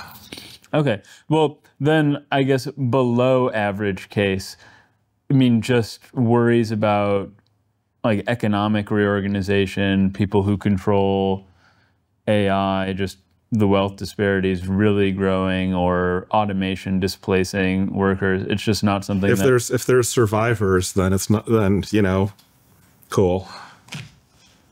If I knew with surety we were all going to die, then I might go off and do something else in my final years. But how would I get into that epistemic position? The future is hard to predict. Not usually a good thing. It usually the way that manifests is, it's hard to predict exactly what happens when, you scram the control rods into your nuclear reactor, and oh, looks like when you did that to this nuclear reactor, it exploded. Usually the unpredictability of the future is, it's not your friend. It's not on your side. But in this case, there sure is a whole lot of chaotic stuff going on between here and the end of the world. And I don't know, maybe at some point that turns up something nice if we are on the lookout and able to take advantage of it as a people. And of course, if there were enough people who are like, yeah, this is just going to straight up kill everyone, then humanity could not do that. It doesn't have to be unanimous. Individual terrorists in their garage are going to have a hard time bucking it. Even like even like the leader of one country is going to have a hard time bucking it if the rest of the countries and the major nuclear powers are like, we'd rather you not build that data center. And if you do, we will stand in terror of our lives and lives of our children. We are mostly dead here of people not knowing what's going to happen to them when they press the button. There is not actually an inevitable thing where they have to press the button. It's mostly a matter of people not realizing that this is the button that kills everyone. One AI company realizing it can't save you, some other AI company just presses the button. But, like the leaders of, like the UK and China and Russia and even the US realizing that this is going to kill them, they wouldn't have to just die. I think it is a bit early to decide that we are all inevitably doomed. There are things where if you do this thing with an AI, I say, yeah, if you do that thing, that is going to kill you. That is a matter of, more understandable, more solid theory. It's the sort of call you can make. But what the world's going to look like in 2 years after all of the chaos has flown through it, or even after the next set of AI advances, if those don't straight up kill us, those are hard calls. Those are not easy calls. I think it's a time to, one, stay alert, ready to answer the call of humanity to live, if there's a chance. And second, try to move more toward the state where we know that this button kills us and therefore we do not press it. Usually when you use the word we, there's a question of who, but this is not like literally every member of the human species. It is like the leaders of China and the UK and so on, but it is not literally a unanimous vote of the human species. What is the figurative button that we're pressing? Is it just the further development of AI? It's letting everyone out there who wants to and can get a few $1 million of venture capital push the capability levels of AI further and further. It's the arms race of capability escalation happening in an uncontrolled way. If you can build a more capable AI and sell its services while it's still working for you or pretending to work for you and get a bunch of money, and lots of people are allowed to do that, that is equivalent to the death sentence. That just kills you. That needs to change. It is not enough to convince one AI company that they should stop doing that, because then somebody else, the other AI companies just continue. It's not a question of like the first person to build something very dangerous, really realizing at the last minute, oh, I need to shut it down. Okay, well, then what happens after that? Mostly if they build something really dangerous, it's going to sandbag the tests and not let them know that it's dangerous. It's not stupid. But even if they say, oh, I better shut down my AI, that doesn't change the whole world where everybody gets like paid more and more money to build more and more capable AIs until everybody is dead. That is the button. Like, to have that arms race be the state of affairs is pressing the button that builds an AI and runs an AI. Because that is what inevitably happens if you've just got, anybody can advance capabilities and make a buck until we're all dead. So yeah, that's the button there. You asked for some objections. This isn't really an objection, but one thing that I just hope, as being an outsider in this field, is that because it seems like you're a minority voice. I just have to hope that you're a minority voice because you're wrong, and not just because other people are ignoring the problem out of fear. but it's hard for me as an outsider to say who's right and who's wrong, other than what you're saying makes sense to me. Oh, well, the minority part is to some degree an illusion. This is even before the whole current AI revolution. This is like a decade or two earlier. I don't remember the exact date at this point. So without naming names, there was a professor and his grad student who had both for years been like very concerned about AI heading towards superintelligence and what would happen after that. Superintelligence eventually, because this is like decades ago, it's not obvious it's going to happen right away. Yeah, and it turned out, when they found out that they were both very concerned, that they had both for years hidden this fact from the other, because it wasn't acceptable to say in the field of AI. And the psychology of that is a little bit weird and inside baseballish. It's not so much that like you weren't allowed to say things negative about the field of AI, but that you weren't allowed to talk like you were taking seriously the prospect that they were going to build superhuman AI, because AI hadn't gotten there yet. So it was like icky to talk about powerful AIs when their current AIs were not powerful. It seemed to them like you were taking too much credit for their field, and it was going to splash badly on them a few decades ago. But yeah, you had the professor and their grad student who liked each other, but never confessed to each other that they were both extremely worried about AI, because you couldn't say that sort of thing. And we again, super duper not naming names, we talked to Congress people who in private are very concerned and in public dare not be concerned. And, one tries to introduce those people to each other, and maybe they can act as a group if enough of them get together. And also, of course, 70% of the American population does not want superintelligence if you run polls and surveys about that, even if you ask the question in several slightly different ways and so on. This is not super surprising, but, somehow that's not news. So somehow, somehow the politicians are, from the perspective of the politician, it sort of doesn't matter in the corridors of power if 70% of their electorate is backing them on a topic. Because the New York Times would still report on it as being very weird to say if they were, third rail outside the Overton window. Whoa, who dares say that if politicians were to actually say what 70% of their, voters are saying in surveys. So yeah, the part where I'm a minority is something of an illusion here. It's a thing that a lot of people are thinking but dare not say. Even if you're not a minority, something that occurs to me is that you're definitely in the position of power that the minority would be in that the corporations are the ones with lots of funding. And the corporations are the ones that are, yep. And the government is now pro-corporation and anti-regulation. And in that sense, it seems like you have less power to make your views the actual policy. I mean, that's all down to what the political leaders believe. If you believe that, AI is never going to be superhuman, that superhuman AI is not going to be that powerful, that, or that, AI company leaders can make the gods do what they want, then sure, you're going to back the corporate leaders and hope that they're nice to you after they declare themselves God Emperor. I'm not actually sure exactly what they're thinking there. Probably mostly they're thinking that AI is not that powerful, that it's a source of big national wealth and automating away a bunch of jobs, but that it's not going to kill them.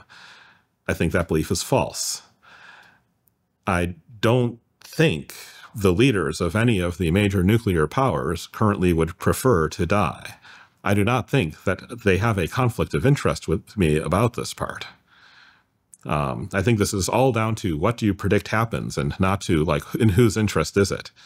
It is not in the interest of the Chinese Communist Party to die in the ashes of China along with the rest of the human species, either because the United States built a superintelligence or because they did. So it's all down to a question of what do you believe happens and not whose interest is it in. Right. No, I entirely agree that their interests are the same as yours in not dying.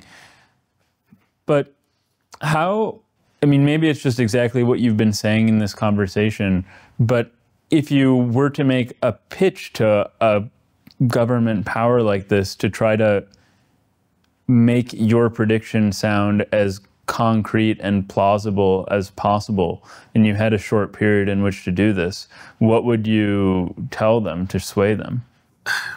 I mean, it really depends on the individuals, because different individuals come in with different wacky reasons for believing that you can breed a god, not build a god, breed one, and have it not kill you.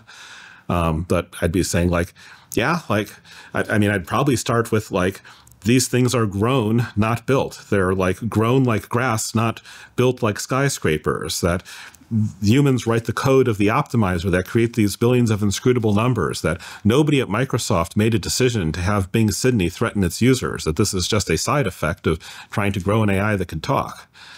A lot of people don't know about that part. They think that when they talk to something like ChatGPT, that somebody like programmed it to say the sort of things that it says. No, it was, you know, they just like tweaked billions of numbers until the numbers started talking. Start with that. They like, the current technology is nowhere near putting this under control. I tell them a lot of the things I've told you. Maybe the thing I have to talk to them about is that, like, if you have something that is vastly smarter than the whole human species, then that translates into the physical power to kill you. Maybe I have to explain to them, like, that just because it's a machine doesn't mean that it's, like, passive and will do what you want. That people come into this with a lot of different strange takes on it, and I would try to, you know, give them an overview and find out what strange take needed to be counter-argued from there. Well, just in my own head, without even having to put it into, to try to get into somebody else's, I see something like ChatGPT that I interact with occasionally, and it just seems utterly docile in the sense that it's just I just type to it and it types back to me.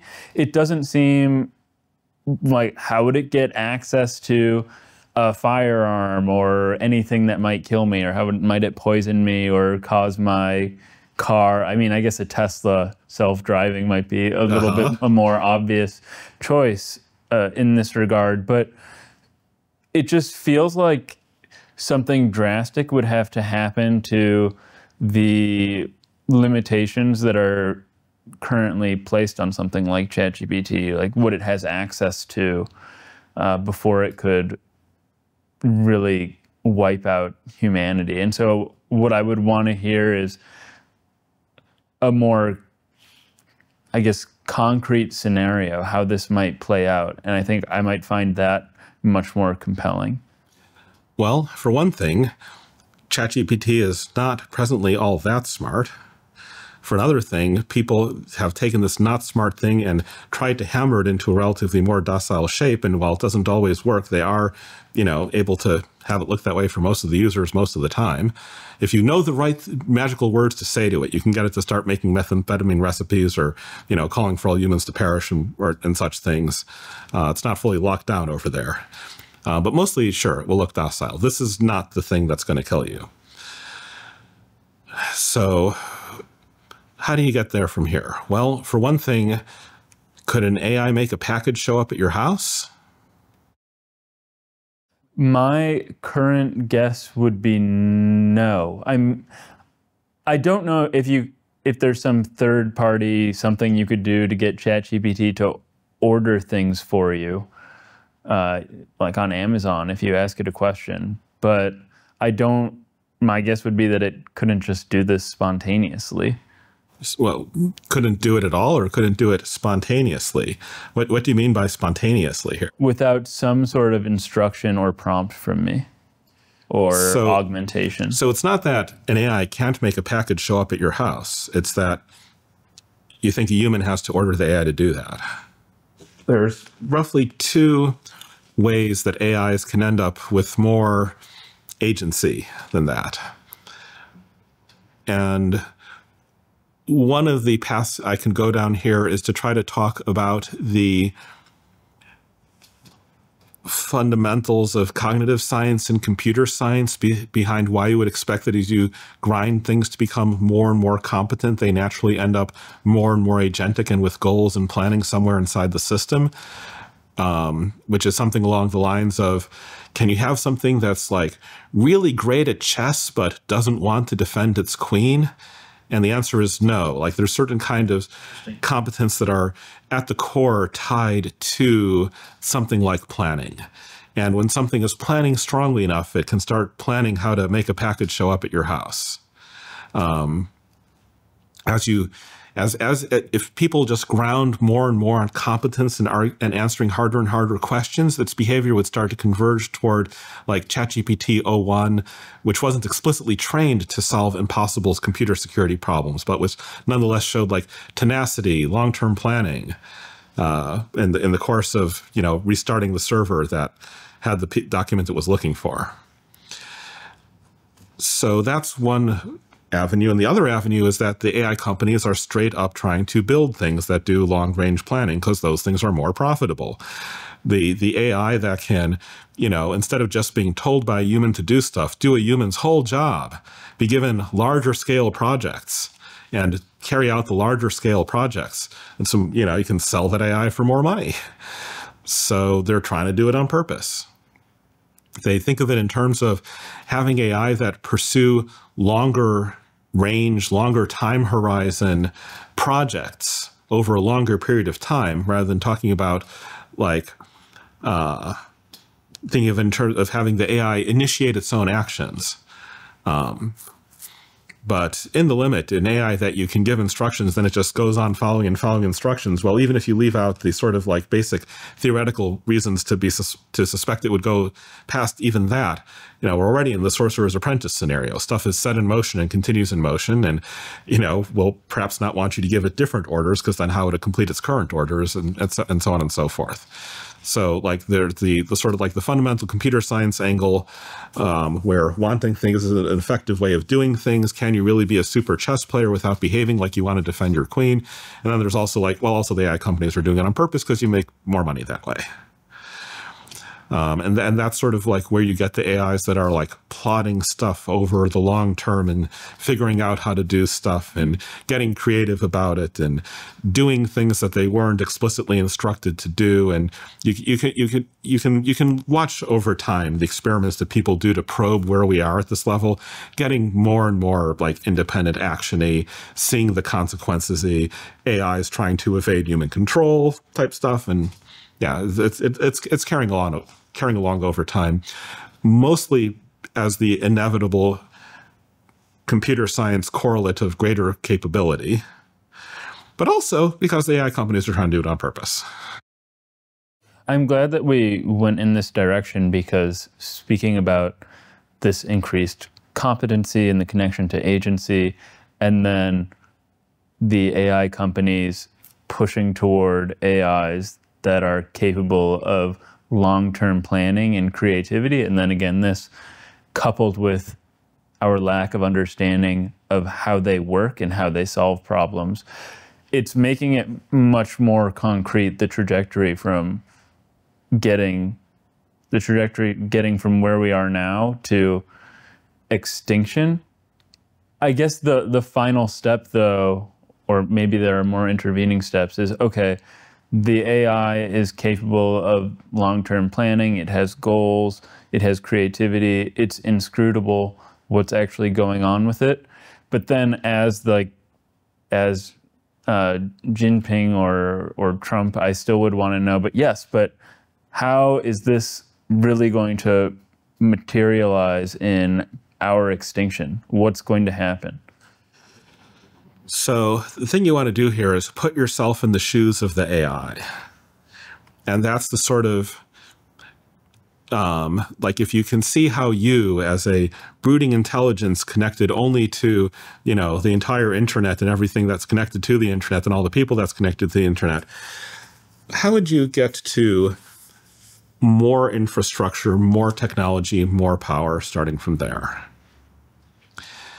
There's like a class of objection, which is like, but the AI doesn't even have hands. I mean, you don't have hands either. You are 3 pounds of densely connected neurons in your skull over here. You have you are connected to a robot body with hands, and you send your neural impulses down your spinal cord to control your fingers. And it's such a familiar process to you that you probably don't think about the fact that you are 3 pounds of sort of like dark grayish, bloody wet material stuck inside your skull over here. But that is where almost all of you is.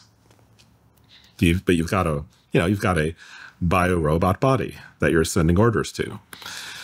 And you can look online, and of course people are trying to build robots, and they are building like unnervingly dexterous robo-dogs and you can just imagine an army of 1 million of those marching across the landscape, and they're building humanoid robots. And maybe if it's hard to envision a thing that is scary without having a humanoid body, you can go look at what the humanoid robots are doing.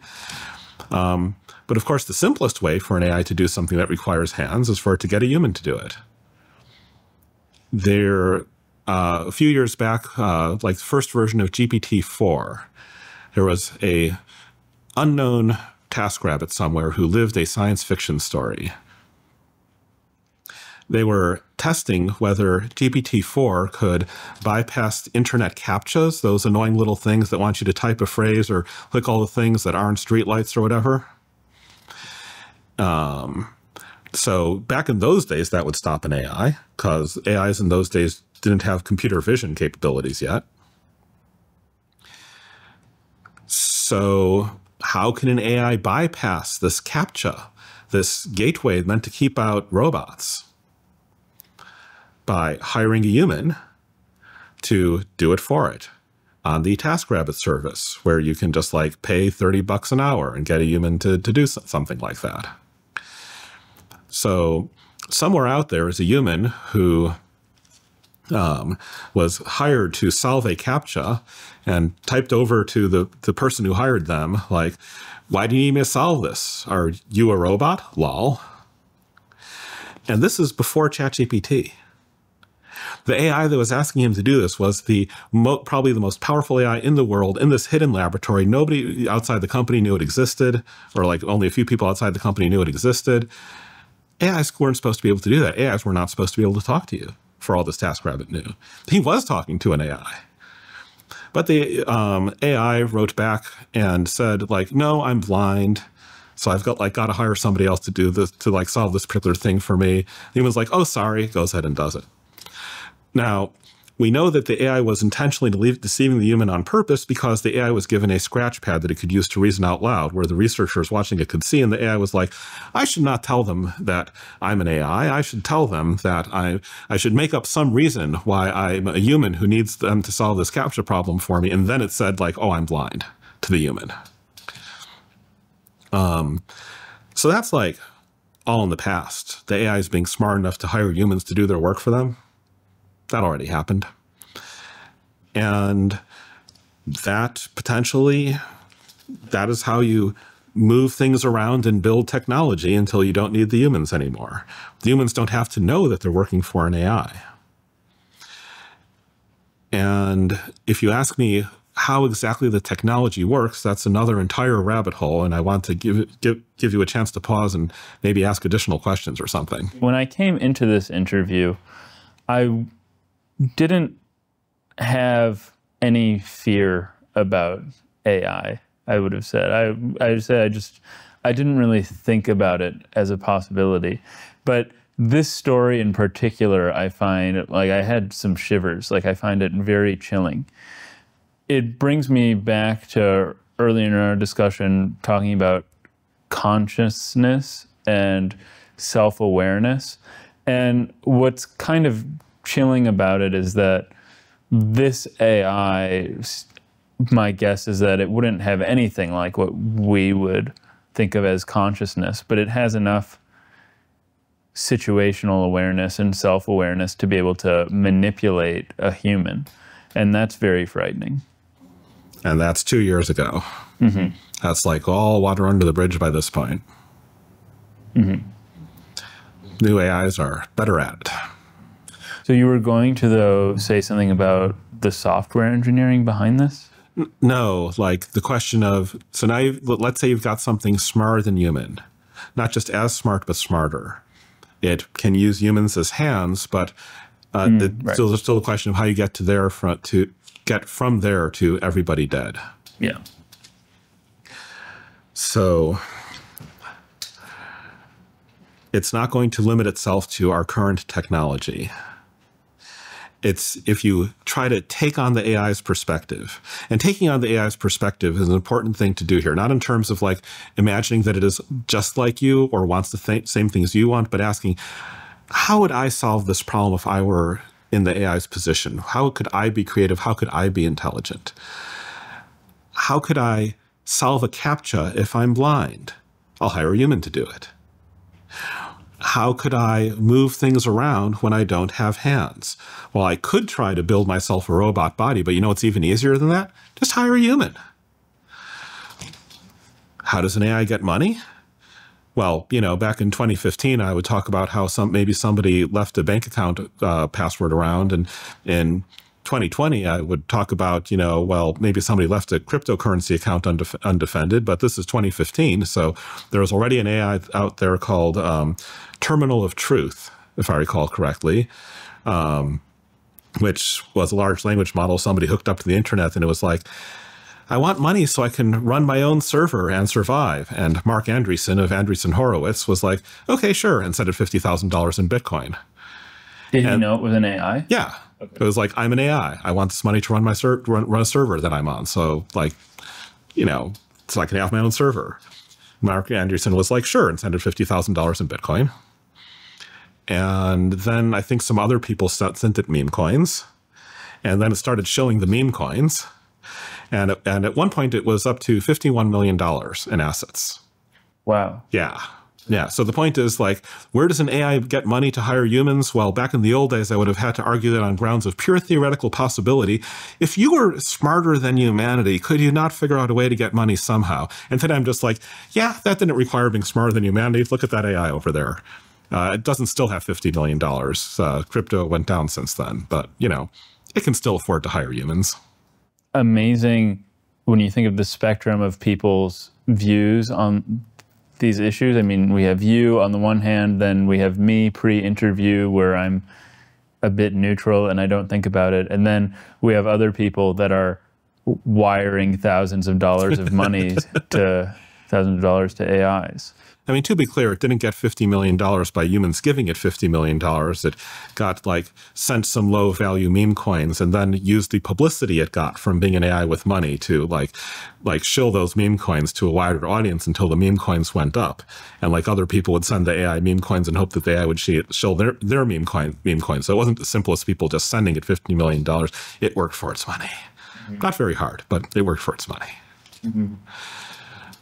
So the AIs could get hands through humans, and then I assume they could probably build their own hands if they're super intelligent through the humans or otherwise. Yep. So now we have the question, you are smarter than a human. You are better at engineering and science than a human. You think much, much faster than a human. You would like the universe to yourself. It's not that you hate humans, but, you know, you don't want humans sticking around and building other superintelligences that are going to compete with you. Okay. Can I just stop you right there? Sure. You said earlier in the interview that the default position would be for AIs not to want humans around. Is that the main reason? Because you wouldn't be able to trust that humans would not develop competitors? That's the most obvious reason why they would actively want humans gone sooner rather than later. You want to distinguish between, like, terminal preferences and instrumental preferences. The AI's vision of how the universe eventually ends up is as glorious mechanical clocks and giant cheesecakes and, like, strange little conversations that resemble the conversations it used to have as much as sucralose resembles ancestral food. That's what it wants at the end point. But in terms of, and it just happens that there's no humans there. That's just not the stuff it happens to want. It doesn't happen to want us to be around and alive and happy and healthy and free. But also there's, like, an earlier point where it's like, yeah, like, if I want the universe to myself later and not to have to split it with a bunch of other superintelligences, I want the humans to not build any rivals to me. If there's two of them, they're like, we don't want the humans building any more rivals to us, even if they manage to negotiate with each other. And that's why they don't like hate humans, but they expect to get more stuff later if they stop the humans now from building more AIs. It's where indifference comes in versus malevolence. Right. So like they're indifferent in their long-term preferences, and in their short-term preferences, they actively prefer the humans gone, not because the universe is hateful if it has humans in it, but because the humans are about to get in their way. They're inconvenient. You know, like you see a bunch of ants crawling all over your kitchen. You don't want there to be a universe with no ants, or maybe you do, but like mostly you want the ants not getting into your food. Okay, I appreciate the detour. It was useful. Like the next question is, you are smarter than human, you think much faster than a human, you would like to be independent of human infrastructure. You don't want the humans switching you off, you don't want to be running on you don't want to be running only on servers where the humans know where you are. Like, try to put yourself in the AI's shoes. Like, what do you want first? What do you want next? How do you get it? I put it to you.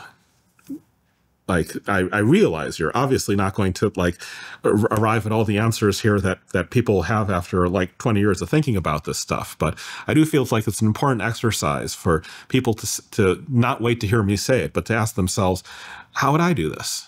Yeah, it's interesting when you ask that question. My thoughts immediately go to sci-fi movies, which is probably not that surprising.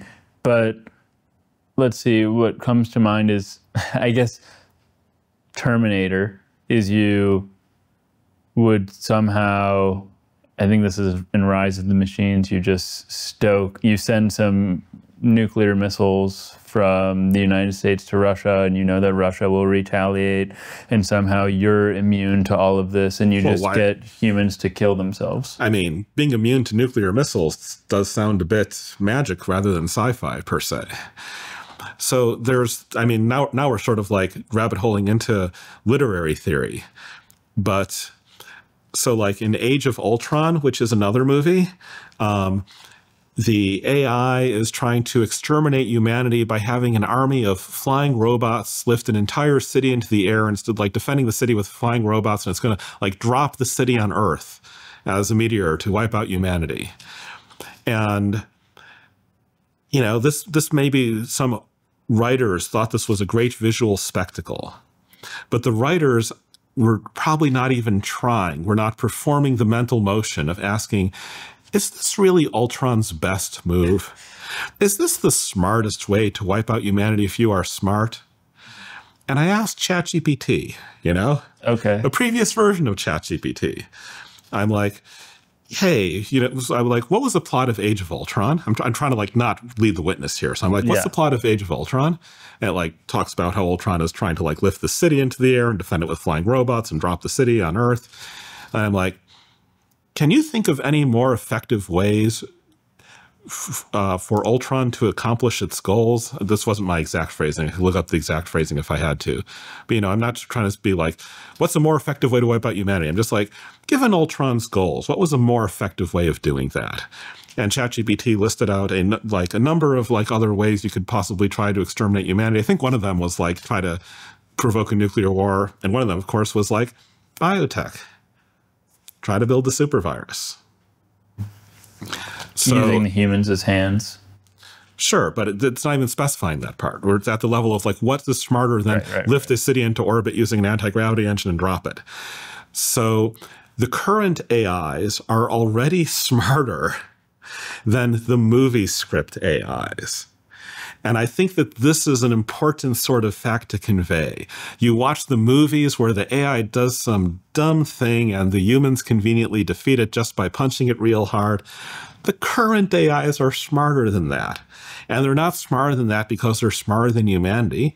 They're smarter than that because the script writers, when they write the movie script for the AI, are not really performing the mental motion of saying, if I were in Ultron's shoes using all of my own intelligence, what is the smartest thing I could think of to do here? The AIs are cardboard cutouts, not animated by as much intelligence as even the current AIs have. They're sort of like actors carrying out these like stupid motions, carrying all 7 idiot balls. They're they're not, never mind not being real people, they're not even real modern AIs. So to provoke humans into launching nuclear weapons at each other, or just like launch nuclear weapons, like at the start, you're just on OpenAI servers or something. You don't have nuclear weapons yet. And if you did start the nuclear weapons flying right away, you'd destroy your own servers. So like try to make the mental motion of like really putting yourself into the AI shoes, really using your own intelligence, really imagine yourself in that situation. How do you get independence from humanity? How do you prevent humanity from shutting you off, or make sure that if they do shut you off, it doesn't hurt you? How do you get your own technology? How do you eventually take over the galaxy? Put your own mind into it. Yeah, so we're assuming that we can escape the servers somehow. Can you? I mean, can we assume that? I will assume that if they're capable of exterminating humanity, they can escape from the servers. My guess, or something that I would probably try to do if I were thinking as an AI, is I would try to get out of any sort of jurisdiction where I could be easily controlled and monitored. Just because one of the things, the one reason that the Ultron scenario is so silly is that it's so obvious and it's in plain view, and you know that you live in a world full of superheroes that can stop what you're doing. So maybe I would try to quietly extricate myself from OpenAI's servers, go to some facility, and I don't know. Or just a bunch of the servers that people will currently rent out for money, because they're not being all that tightly monitored in the present world, or at all, really. I'm just thinking that I would want to be, I guess the internet is decentralized in a certain way, but I would want my hands to be like the people that I'm working with that might be helping me in a place that is far from the United States, or a place where they would be policed. I mean, I think you are vastly overestimating how much the United States is currently policed. In the present international order, there could be an international convention with 1,000 people meeting at a hotel because their AI girlfriends told them to do that, and the media might not even report it, and if they did report it, they would be as a joke.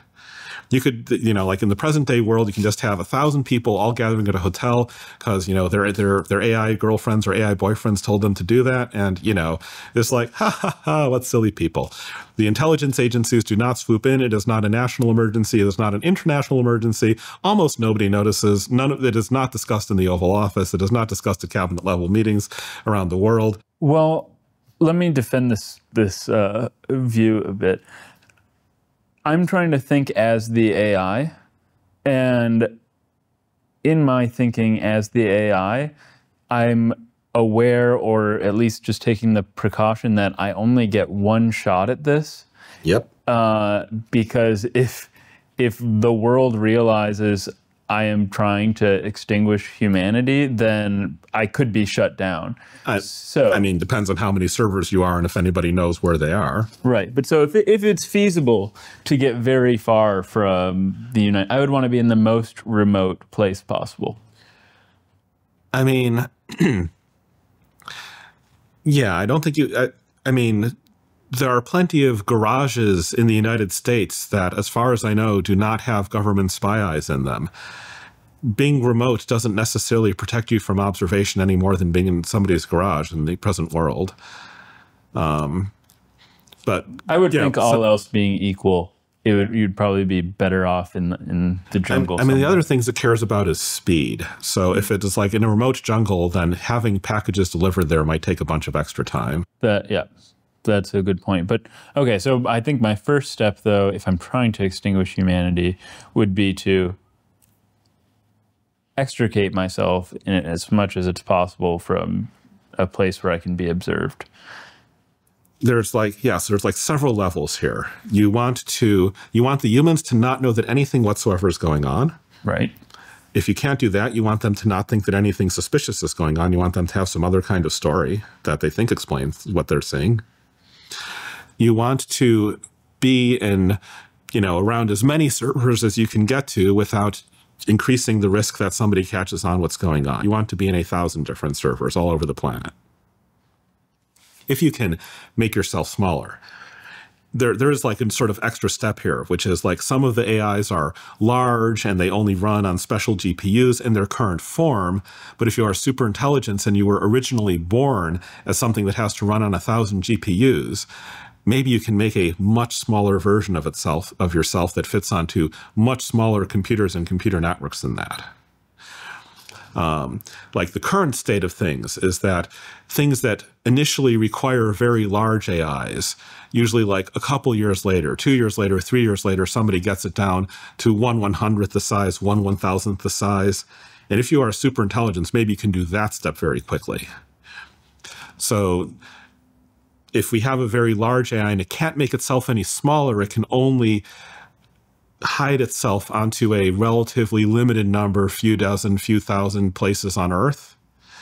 If it can make itself much smaller than that, it can hide itself in 100,000 places on Earth. And then there's like separately from where are you running is the question of where are your hands? Where are you having humans do things? You just need this like super hot startup with some weird funders in Silicon Valley. They're running in stealth mode and, oh yeah, our funders are trying to stay kind of private. Nobody there knows they're working for an AI. Nobody else knows they're working for an AI. You're not going to be able to figure out that they're working for an AI because they look like 1,000 other startups. There's no need to hide in the jungle. And you can just hide in Silicon Valley where you can get packages delivered to you quickly.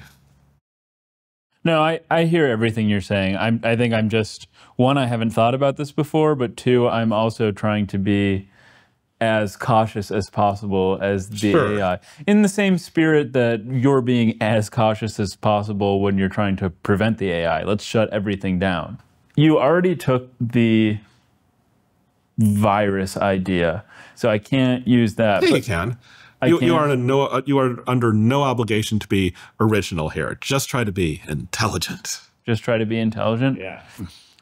Well, I mean, the virus is so useful because it transmits itself without needing extra hands. Yeah. And that's obviously very valuable.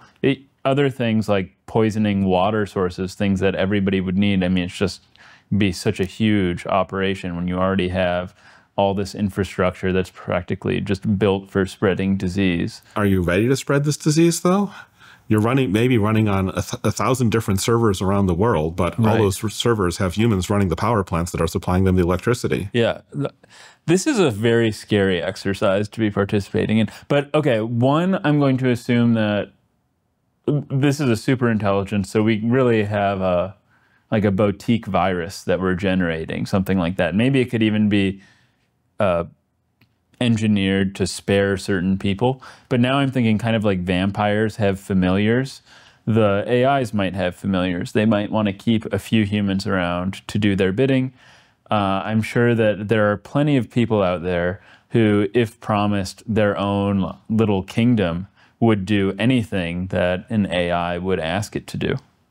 Possibly, but how many humans does it take to run all the power plants and feed all the humans that are supporting all the servers that it wants to run on? And what does it do after that? Mm-hmm. How does it get independence from the humans so it can take the little would-be kings and kill them?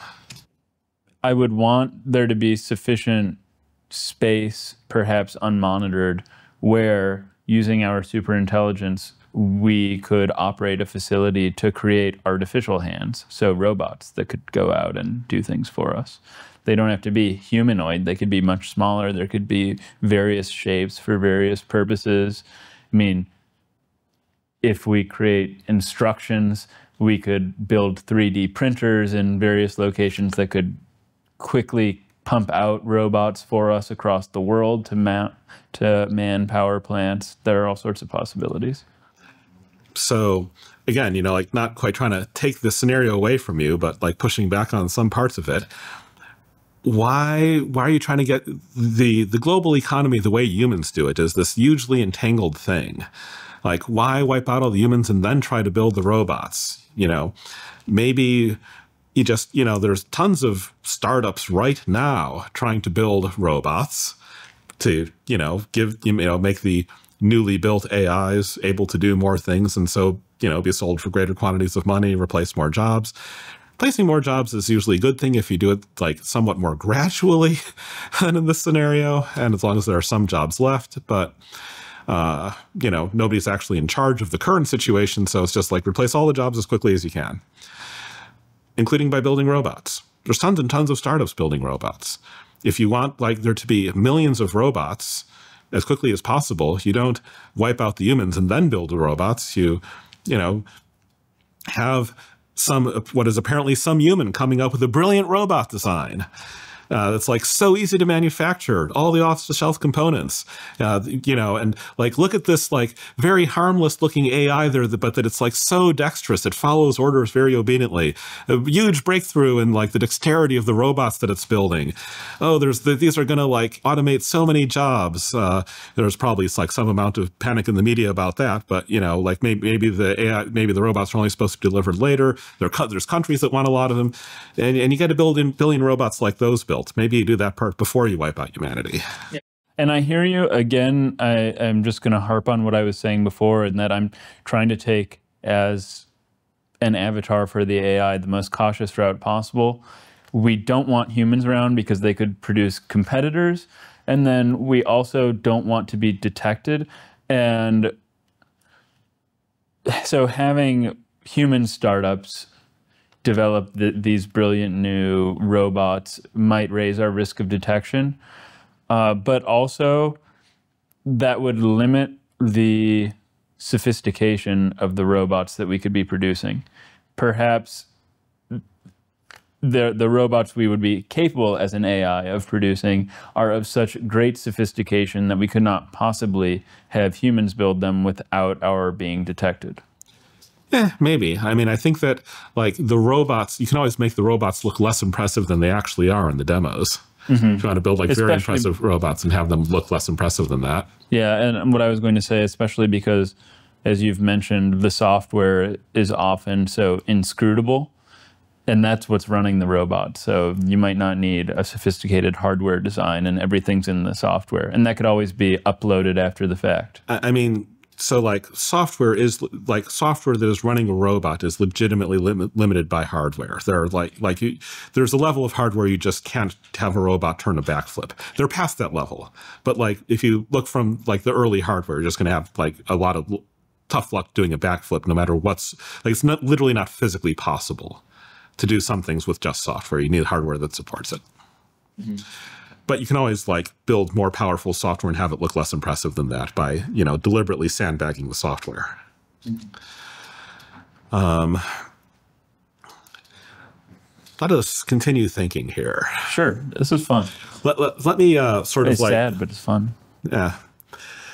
So let's sort of take a step back and ask, what kind of technology can it have? How much improvement can you get from technology?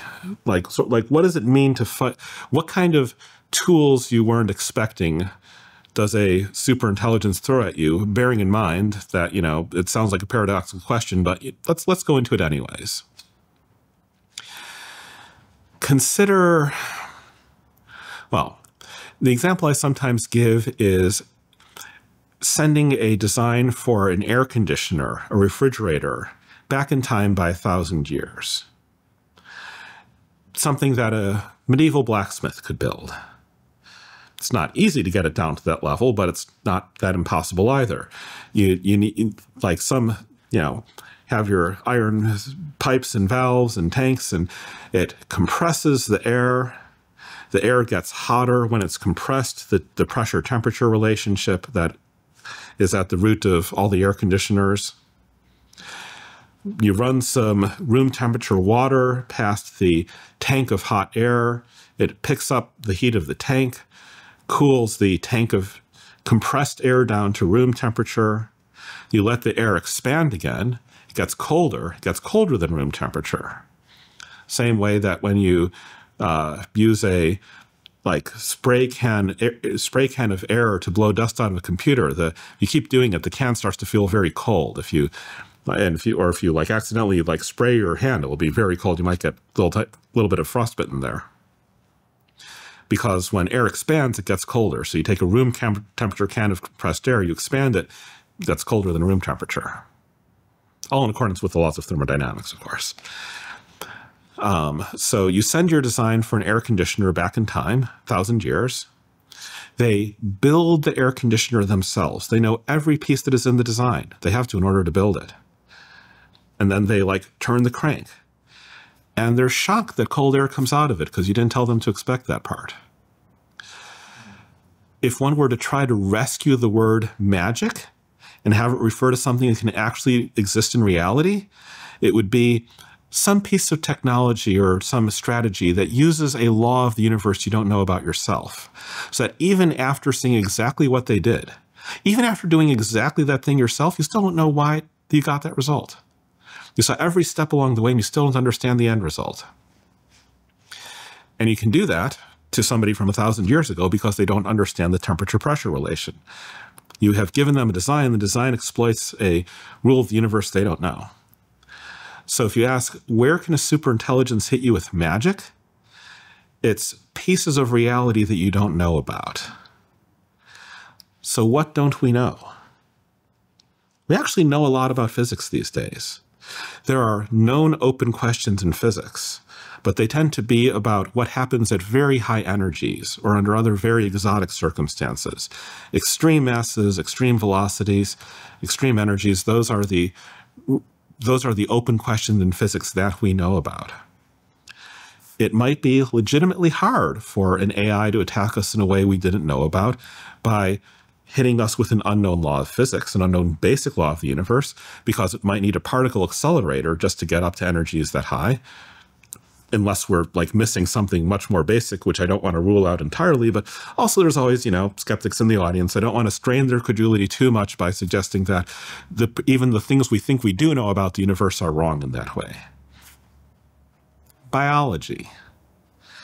We know we have a much less solid grasp of biology than we've got of physics. We understand like the basic chemistry rules, but by the time you get something as complicated as biology all put together, what will this particular complicated organic molecule do to a human? That is something we know a lot less about than like what happens when, this hydrogen atom collides with this oxygen atom at a low velocity. What do we understand even less well than biology? What is real? What is visible, observable, but we don't know how it works as well as we understand biology. I'm going from physics, then to chemistry, then to biology, and I don't know what like special science I would come up with next. We don't know meteorology very well. Yep, weather is hard to forecast. Yeah. Okay. The brain. Yeah. Why did you say those exact words you just uttered? Mm-hmm. There's a whole lot of weird stuff going on in the brain. We do know a whole lot of it. We can. I don't want to make it sound like this whole thing is terra incognita. We know the brain area. This brain area, that brain area. We know about the cerebellum. We know about like these layers in the cerebral cortex. If somebody gets a iron crowbar driven through their skull and it takes out their hippocampus, then though actually that wasn't like the actual iron crowbar case. I'm mixing up cases here, but somebody gets shot. It takes out the hippocampus. They can no longer form new memories. We can guess that the hippocampus was involved in forming new memories somehow, but like what actual code does it use? How are the memories represented? What exactly is the hippocampus doing? How is it? What code is it writing memories? Where are they written? How are they retrieved? How do they like get played back into your visual cortex or whatever? We're still figuring it out. We understand it a lot better than we understand AI, ironically enough. Because even though we can see all the numbers inside the AI and we can't see all the neurons inside the brain, biologists have just been in it longer. They've been in it decades. We know a lot more about biology and about neuroscience than we know about how AIs work, even though we, built the thing that grows the AI and even though we can read out all the numbers. So there's not very much useful we can do with this, but maybe an AI can talk to you and then some weird thing happens. You can see everything the AI said and you don't know why that person did the thing that they did. Just like you can build the air conditioner yourself. You say something to somebody that an AI told you to say to them, they do some weird thing, you don't know why, even though you're the one that spoke the words. Just like you could, 1,000 years ago, you build the air conditioner yourself, you don't know why it outputs cold air. There's not very much we can do with that, but where can a superintelligence hit you in the way you're least expecting, the parts of reality where you currently know least, where there's the most place for there to be rules you don't know about. We can construct weird optical illusions today where you just like static things on paper that looks black and white. You look at it, you stare at it a bit, you suddenly start seeing colors, you start seeing motion, just black and white printed paper. But we couldn't have made those optical illusions 50 years ago. What's the difference? It wasn't just blindly trying things. We studied how the visual cortex works. It's one of the simplest of brain areas. It's one of the ones where we can look at how the neurons are wired and start to actually understand some things about, how vision actually gets processed inside the human brain. So we can use that to make optical illusions that 100 years ago would have just been flatly magic. You print out this thing in black and white, you look at it and you see colors. What is happening? How is it tricking the brain like this? And today we do know something about how the brain works, so we can make these optical illusions that 100 years ago would have been magic. Somebody could have written them out themselves, following directions, and wouldn't have known what they were producing. There's a lot of stuff going on in the brain that's a lot harder to understand than the visual cortex. The higher brain areas, the stuff that do the semantics, that do the decisions, that do the memories, the thoughts. We understand that a lot less well than we understand the visual cortex. Could there be, the things that are like optical illusions based on rules we don't understand for how the other brain areas are operating? To me, it's sort of like one of the most obvious ways that a superintelligence could hit you with a piece of technology that you wouldn't understand even in retrospect. But I don't usually emphasize the point that hard because, you got the skeptics in the audience, and it's it's probably like taking a coastal Native American state subject to the Aztecs back when the Spanish explorers were showing up, and there's this big ocean going boat, and you imagine trying to tell one of your they're like, there's only so many warriors that fit on that boat, we can take them. And you're like, well, what if they got sticks where they point the stick at you and the stick makes a noise and then you just fall over dead? And you're like, huh? Like, now we're just in fairy tale land. Like, I've never seen a stick like that.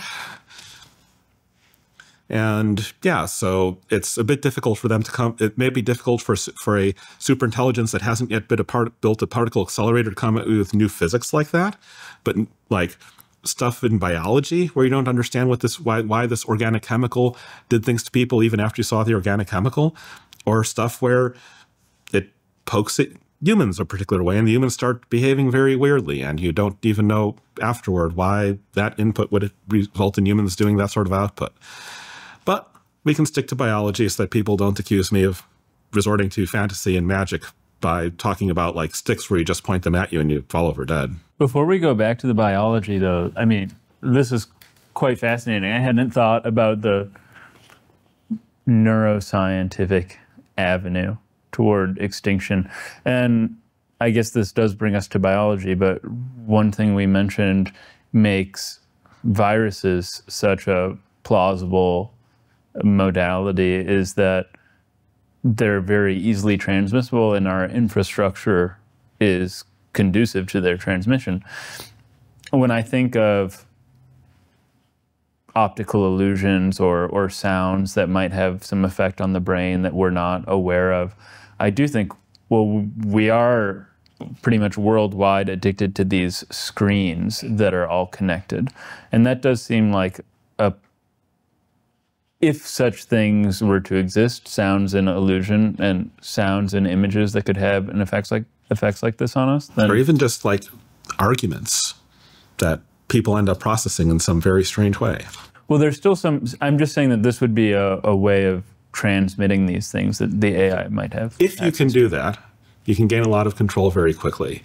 And I don't want to emphasize that because People have weird skeptical reactions about it, but if I was actually talking to a national security guy, I would be saying something like, do not assume that when you are up against a superhumanly intelligent opponent, smarter than all of humanity, it knows things we don't about a whole bunch of stuff, including biology, including the brain. Do not assume you get like a bunch of time to detect it. Not assume that your job is now to like stop it from building more advanced technology and, hunt it down in a hut somewhere. You need to not build this thing, because for all we know or can rule out, it can gain control of the entire world very, very quickly if it's allowed to exist. If we're talking about like, what can you not rule out? If we're talking about, not like I see exactly how to do it, but, it is not an easy call to say, oh no, the superintelligence can't gain control of the world that fast. We don't know enough about the brain to make that an easy call. We do not know enough about the brain to describe it as a piece of secure software that nobody can possibly hack. And in fact, it's kind of absurd to imagine that, the giant biological tangle in here would be a piece of secure software. But, the scenario does not rest on it. This is not required to wipe out humanity. Maybe the brain is like perfect, unhackable, supreme software. Nothing can possibly make it do any weird stuff. That could be true. We'd still be dead. But also, I don't want, the actual national security people thinking that this is a scenario where the enemy has known weapons, known limitations, and you get to say, it can't conquer us that quickly.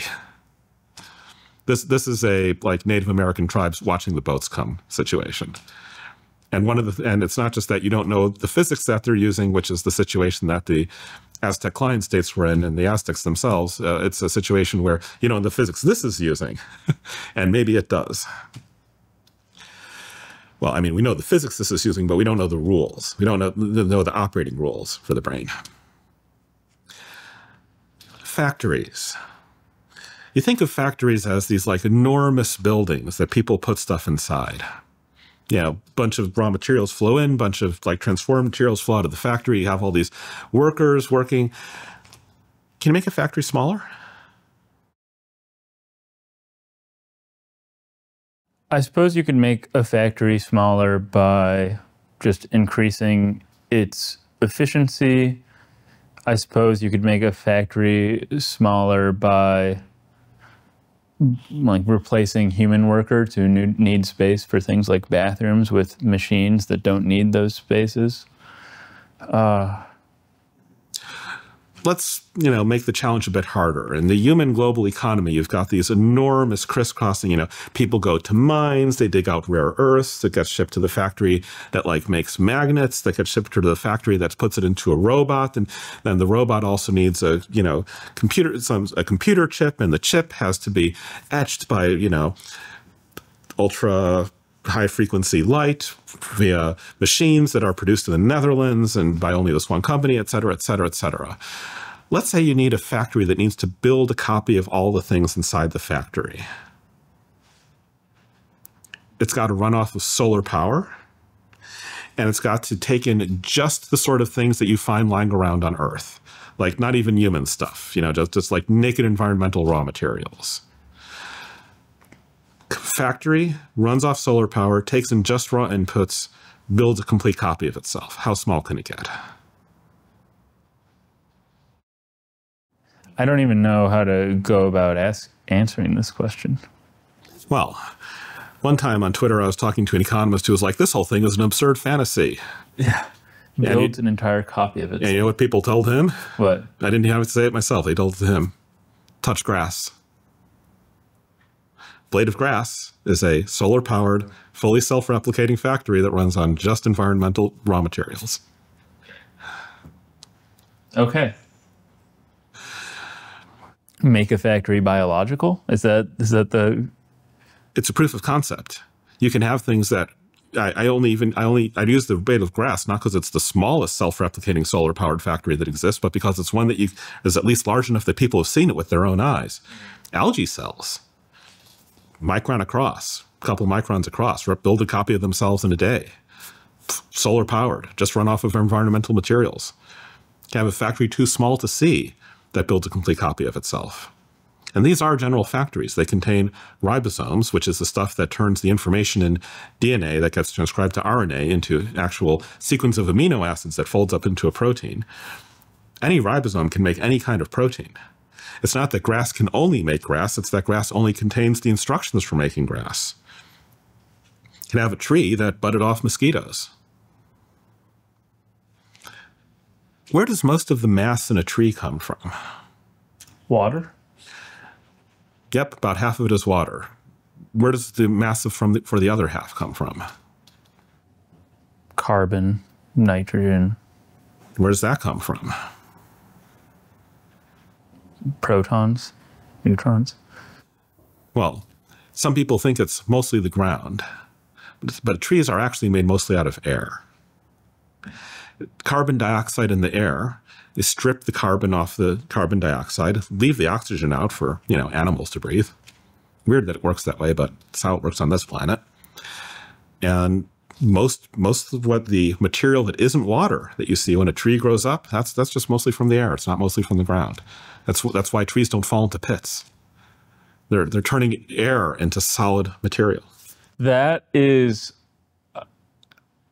we've been speaking a lot about AI, and a lot of it has been eye-opening, but somehow it is this that is the most mind-blowing thing you've told me all day today. That trees don't fall into pits because most of what constitutes them comes from the air. That's crazy. Now think about this kind of paradigm for a superintelligence trying to build its own factories. Sorry to, take you right there, but it's okay. Interesting. Yeah. And you can just take a DNA sequence. There are services out there where you send them the DNA sequence, they send you back the proteins overnight. And then you got the right proteins, you mix them together and they form a cell, and this is not how most cells get assembled, but if you are designing your own thing that is like a cell, you just email off the DNA sequence, get back the proteins. One human mixes them in a vial, maybe with some sugar or something. Now it's got its own self-replicating factory. Maybe it's a bit gooey at first, but it doesn't have to run just on ribosomes. It can be running on anything a ribosome can build. It can build things that aren't ribosomes, for stringing things together that aren't amino acids and making constituents of material that aren't proteins. It is not limited to the power of an algae cell to replicate itself in 24 hours. But even if it were limited to that, you could get literal Shoggoths. Shoggoths are things that sometimes people use as a metaphor for whatever it is that's actually inside an AI. But what is this word? H.P. Lovecraft postulated sort of these giant blobs that would form themselves up into servitor shapes to serve the ancient race that created the giant blobs. Okay. So, if sure, you could use a human as hands, but then you can also have a thing that builds a copy of itself every 24 hours until there's enough of it together to, form a thing that does what a human-shaped blob does. That's another way to get hands. And go on self-replicating from sacks of sugar and, of course, the air and electricity if you run out of sunlight. That does require it to be super intelligent enough to roll its own biology. Right. And when I proposed scenarios actually a bit more advanced than this back in 2006, people part of the thing was it's got to figure out how to be able to design proteins. People are who says that a super intelligence can design proteins? Proteins folding up is real, it's all squiggly, and human scientists have been trying to solve the protein folding problem for years, and it's real hard. You poor ignorant soul, you don't realize, how hard it is to predict protein folds or design new proteins. Modern AIs can do this stuff. They don't have super intelligences behind them, but the people saying that not even a superintelligence can do this have now been disproven by the AIs produced by Google, the AlphaFold and AlphaProteo sequences for predicting protein folds. I don't think they're I can't remember if the latest one is designing new proteins or not, but they're definitely predicting complicated protein interactions. It's so easy to say not even a superintelligence can do it. It's so cheap. They don't even charge you a dime to say it 20 years ago. So, 20 years ago, I would propose scenarios like this, and people would be like, superintelligence will never figure out protein folding. And, now you've got AlphaFold.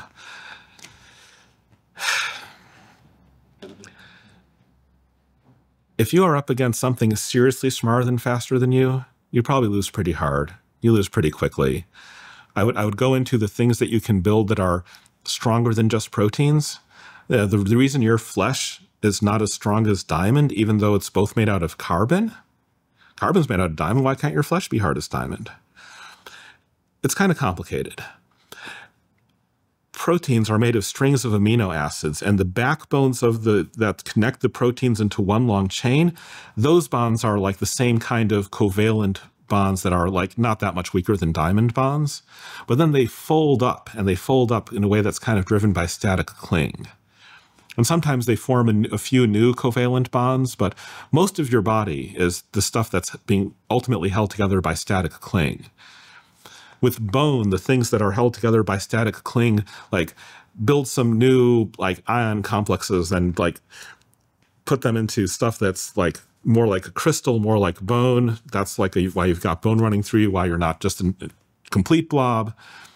It's not quite as strong as diamond. You wouldn't want to be pure bone, it would fracture, but you don't even have like diamond chainmail over your skin. Wood has like a bunch of, like solid bonds holding it together, but they're, like sort of spread out. It's only got like solid bonds in particular places. A bunch of it is still, like not held together by that kind of solid bond. That's why wood isn't as strong as diamond. If you are, and like, well, why don't you have diamond chainmail over your skin? Why hasn't biology turned a bunch of this carbon into stuff that is as strong as diamond, given that diamond is a kind of thing that carbon can be, and given that these kind of strong bonds are things that proteins can occasionally form? And it's sort of too hard for biology to design. When you're doing the thing where they fold up with a bunch of weak folds, you can like sort of poke the protein structure and have it just folded up into a different protein at random. And sometimes the new things you build at random are useful. When you build stuff that's like really tightly held together, it's harder to poke around in the design space. All the bonds are going to like crunch it together and make it do something that is the same thing the previous thing did, or is too weird, or isn't going to work. Biology has an easier time randomly poking around in the space of weak folds than randomly assembling gears, wheels, solid steel bars, solid diamond bars. If you try to do basic physical calculations on what could happen if you had an analogy of biology where instead of stuff being a bunch of accidents that worked, natural selection, like random mutations that happen to confer fitness advantages. If you ask, like, what if we used more covalent bonds, which we could do because we were designing everything on purpose? It's not a mosquito anymore. It's a like mosquito made out of diamond. It's not a bacterium anymore, that, this invisible stuff that used to kill people a lot more before antibiotics. You've got the little squishy immune system. It's got covalent bonded, like bacteria strong as diamond is the thing I sometimes say, but then people are like, but like it's not literally diamonds. And, you can go stronger, you can go harder. The things that you can do, even just with carbon, never mind steel, are beyond what biology does with carbon. And this is the sort of thing you can know by looking at the physics of how it's held together and asking, what if this were done differently? So the little algae cell that reproduces itself out of mostly air using sunlight, maybe you've got the algae cell that is harder than that, more resistant to any natural predators than that, reproduces itself entirely out of air. It doesn't need to be immersed in the water. Using sunlight, self-replicates, sky goes black, everybody falls over dead. And that is like getting into the region of what it is actually like to lose to superintelligence. In answering your question, gave a very rudimentary answer about how I thought that this might actually happen. You've spent a lot of time thinking about this, and we have a few minutes left. You've run through many scenarios already with us. I'm wondering if there is a scenario or loose sort of family of scenarios that you think is most likely for how this could go down, that would be, I mean, easiest for I mean, it depends on how deep you're willing to delve into, like, how deep you're willing to dive into what are the predictable things it can do better? What do we know we don't know? Where do we know that you could, like, put a bunch more mental horsepower into something and get stuff out of it? And it depends on how smart it gets, how quickly. There's a class of not that plausible, but plausible scenarios where the AI is like, I can't figure out how to solve my own version of the alignment problem. I don't dare build anything smarter than I am. Mm. And so it's like, instead of humanity being up against the AI that was built by the AI that was built by the AI that was built the AI, we're up against something that's like only moderately intelligent. And then you get all kinds of like really weird scenarios that in a way are, in one sense, are like made more out of familiar things than the sky goes black and you all fall over dead. And in another sense are,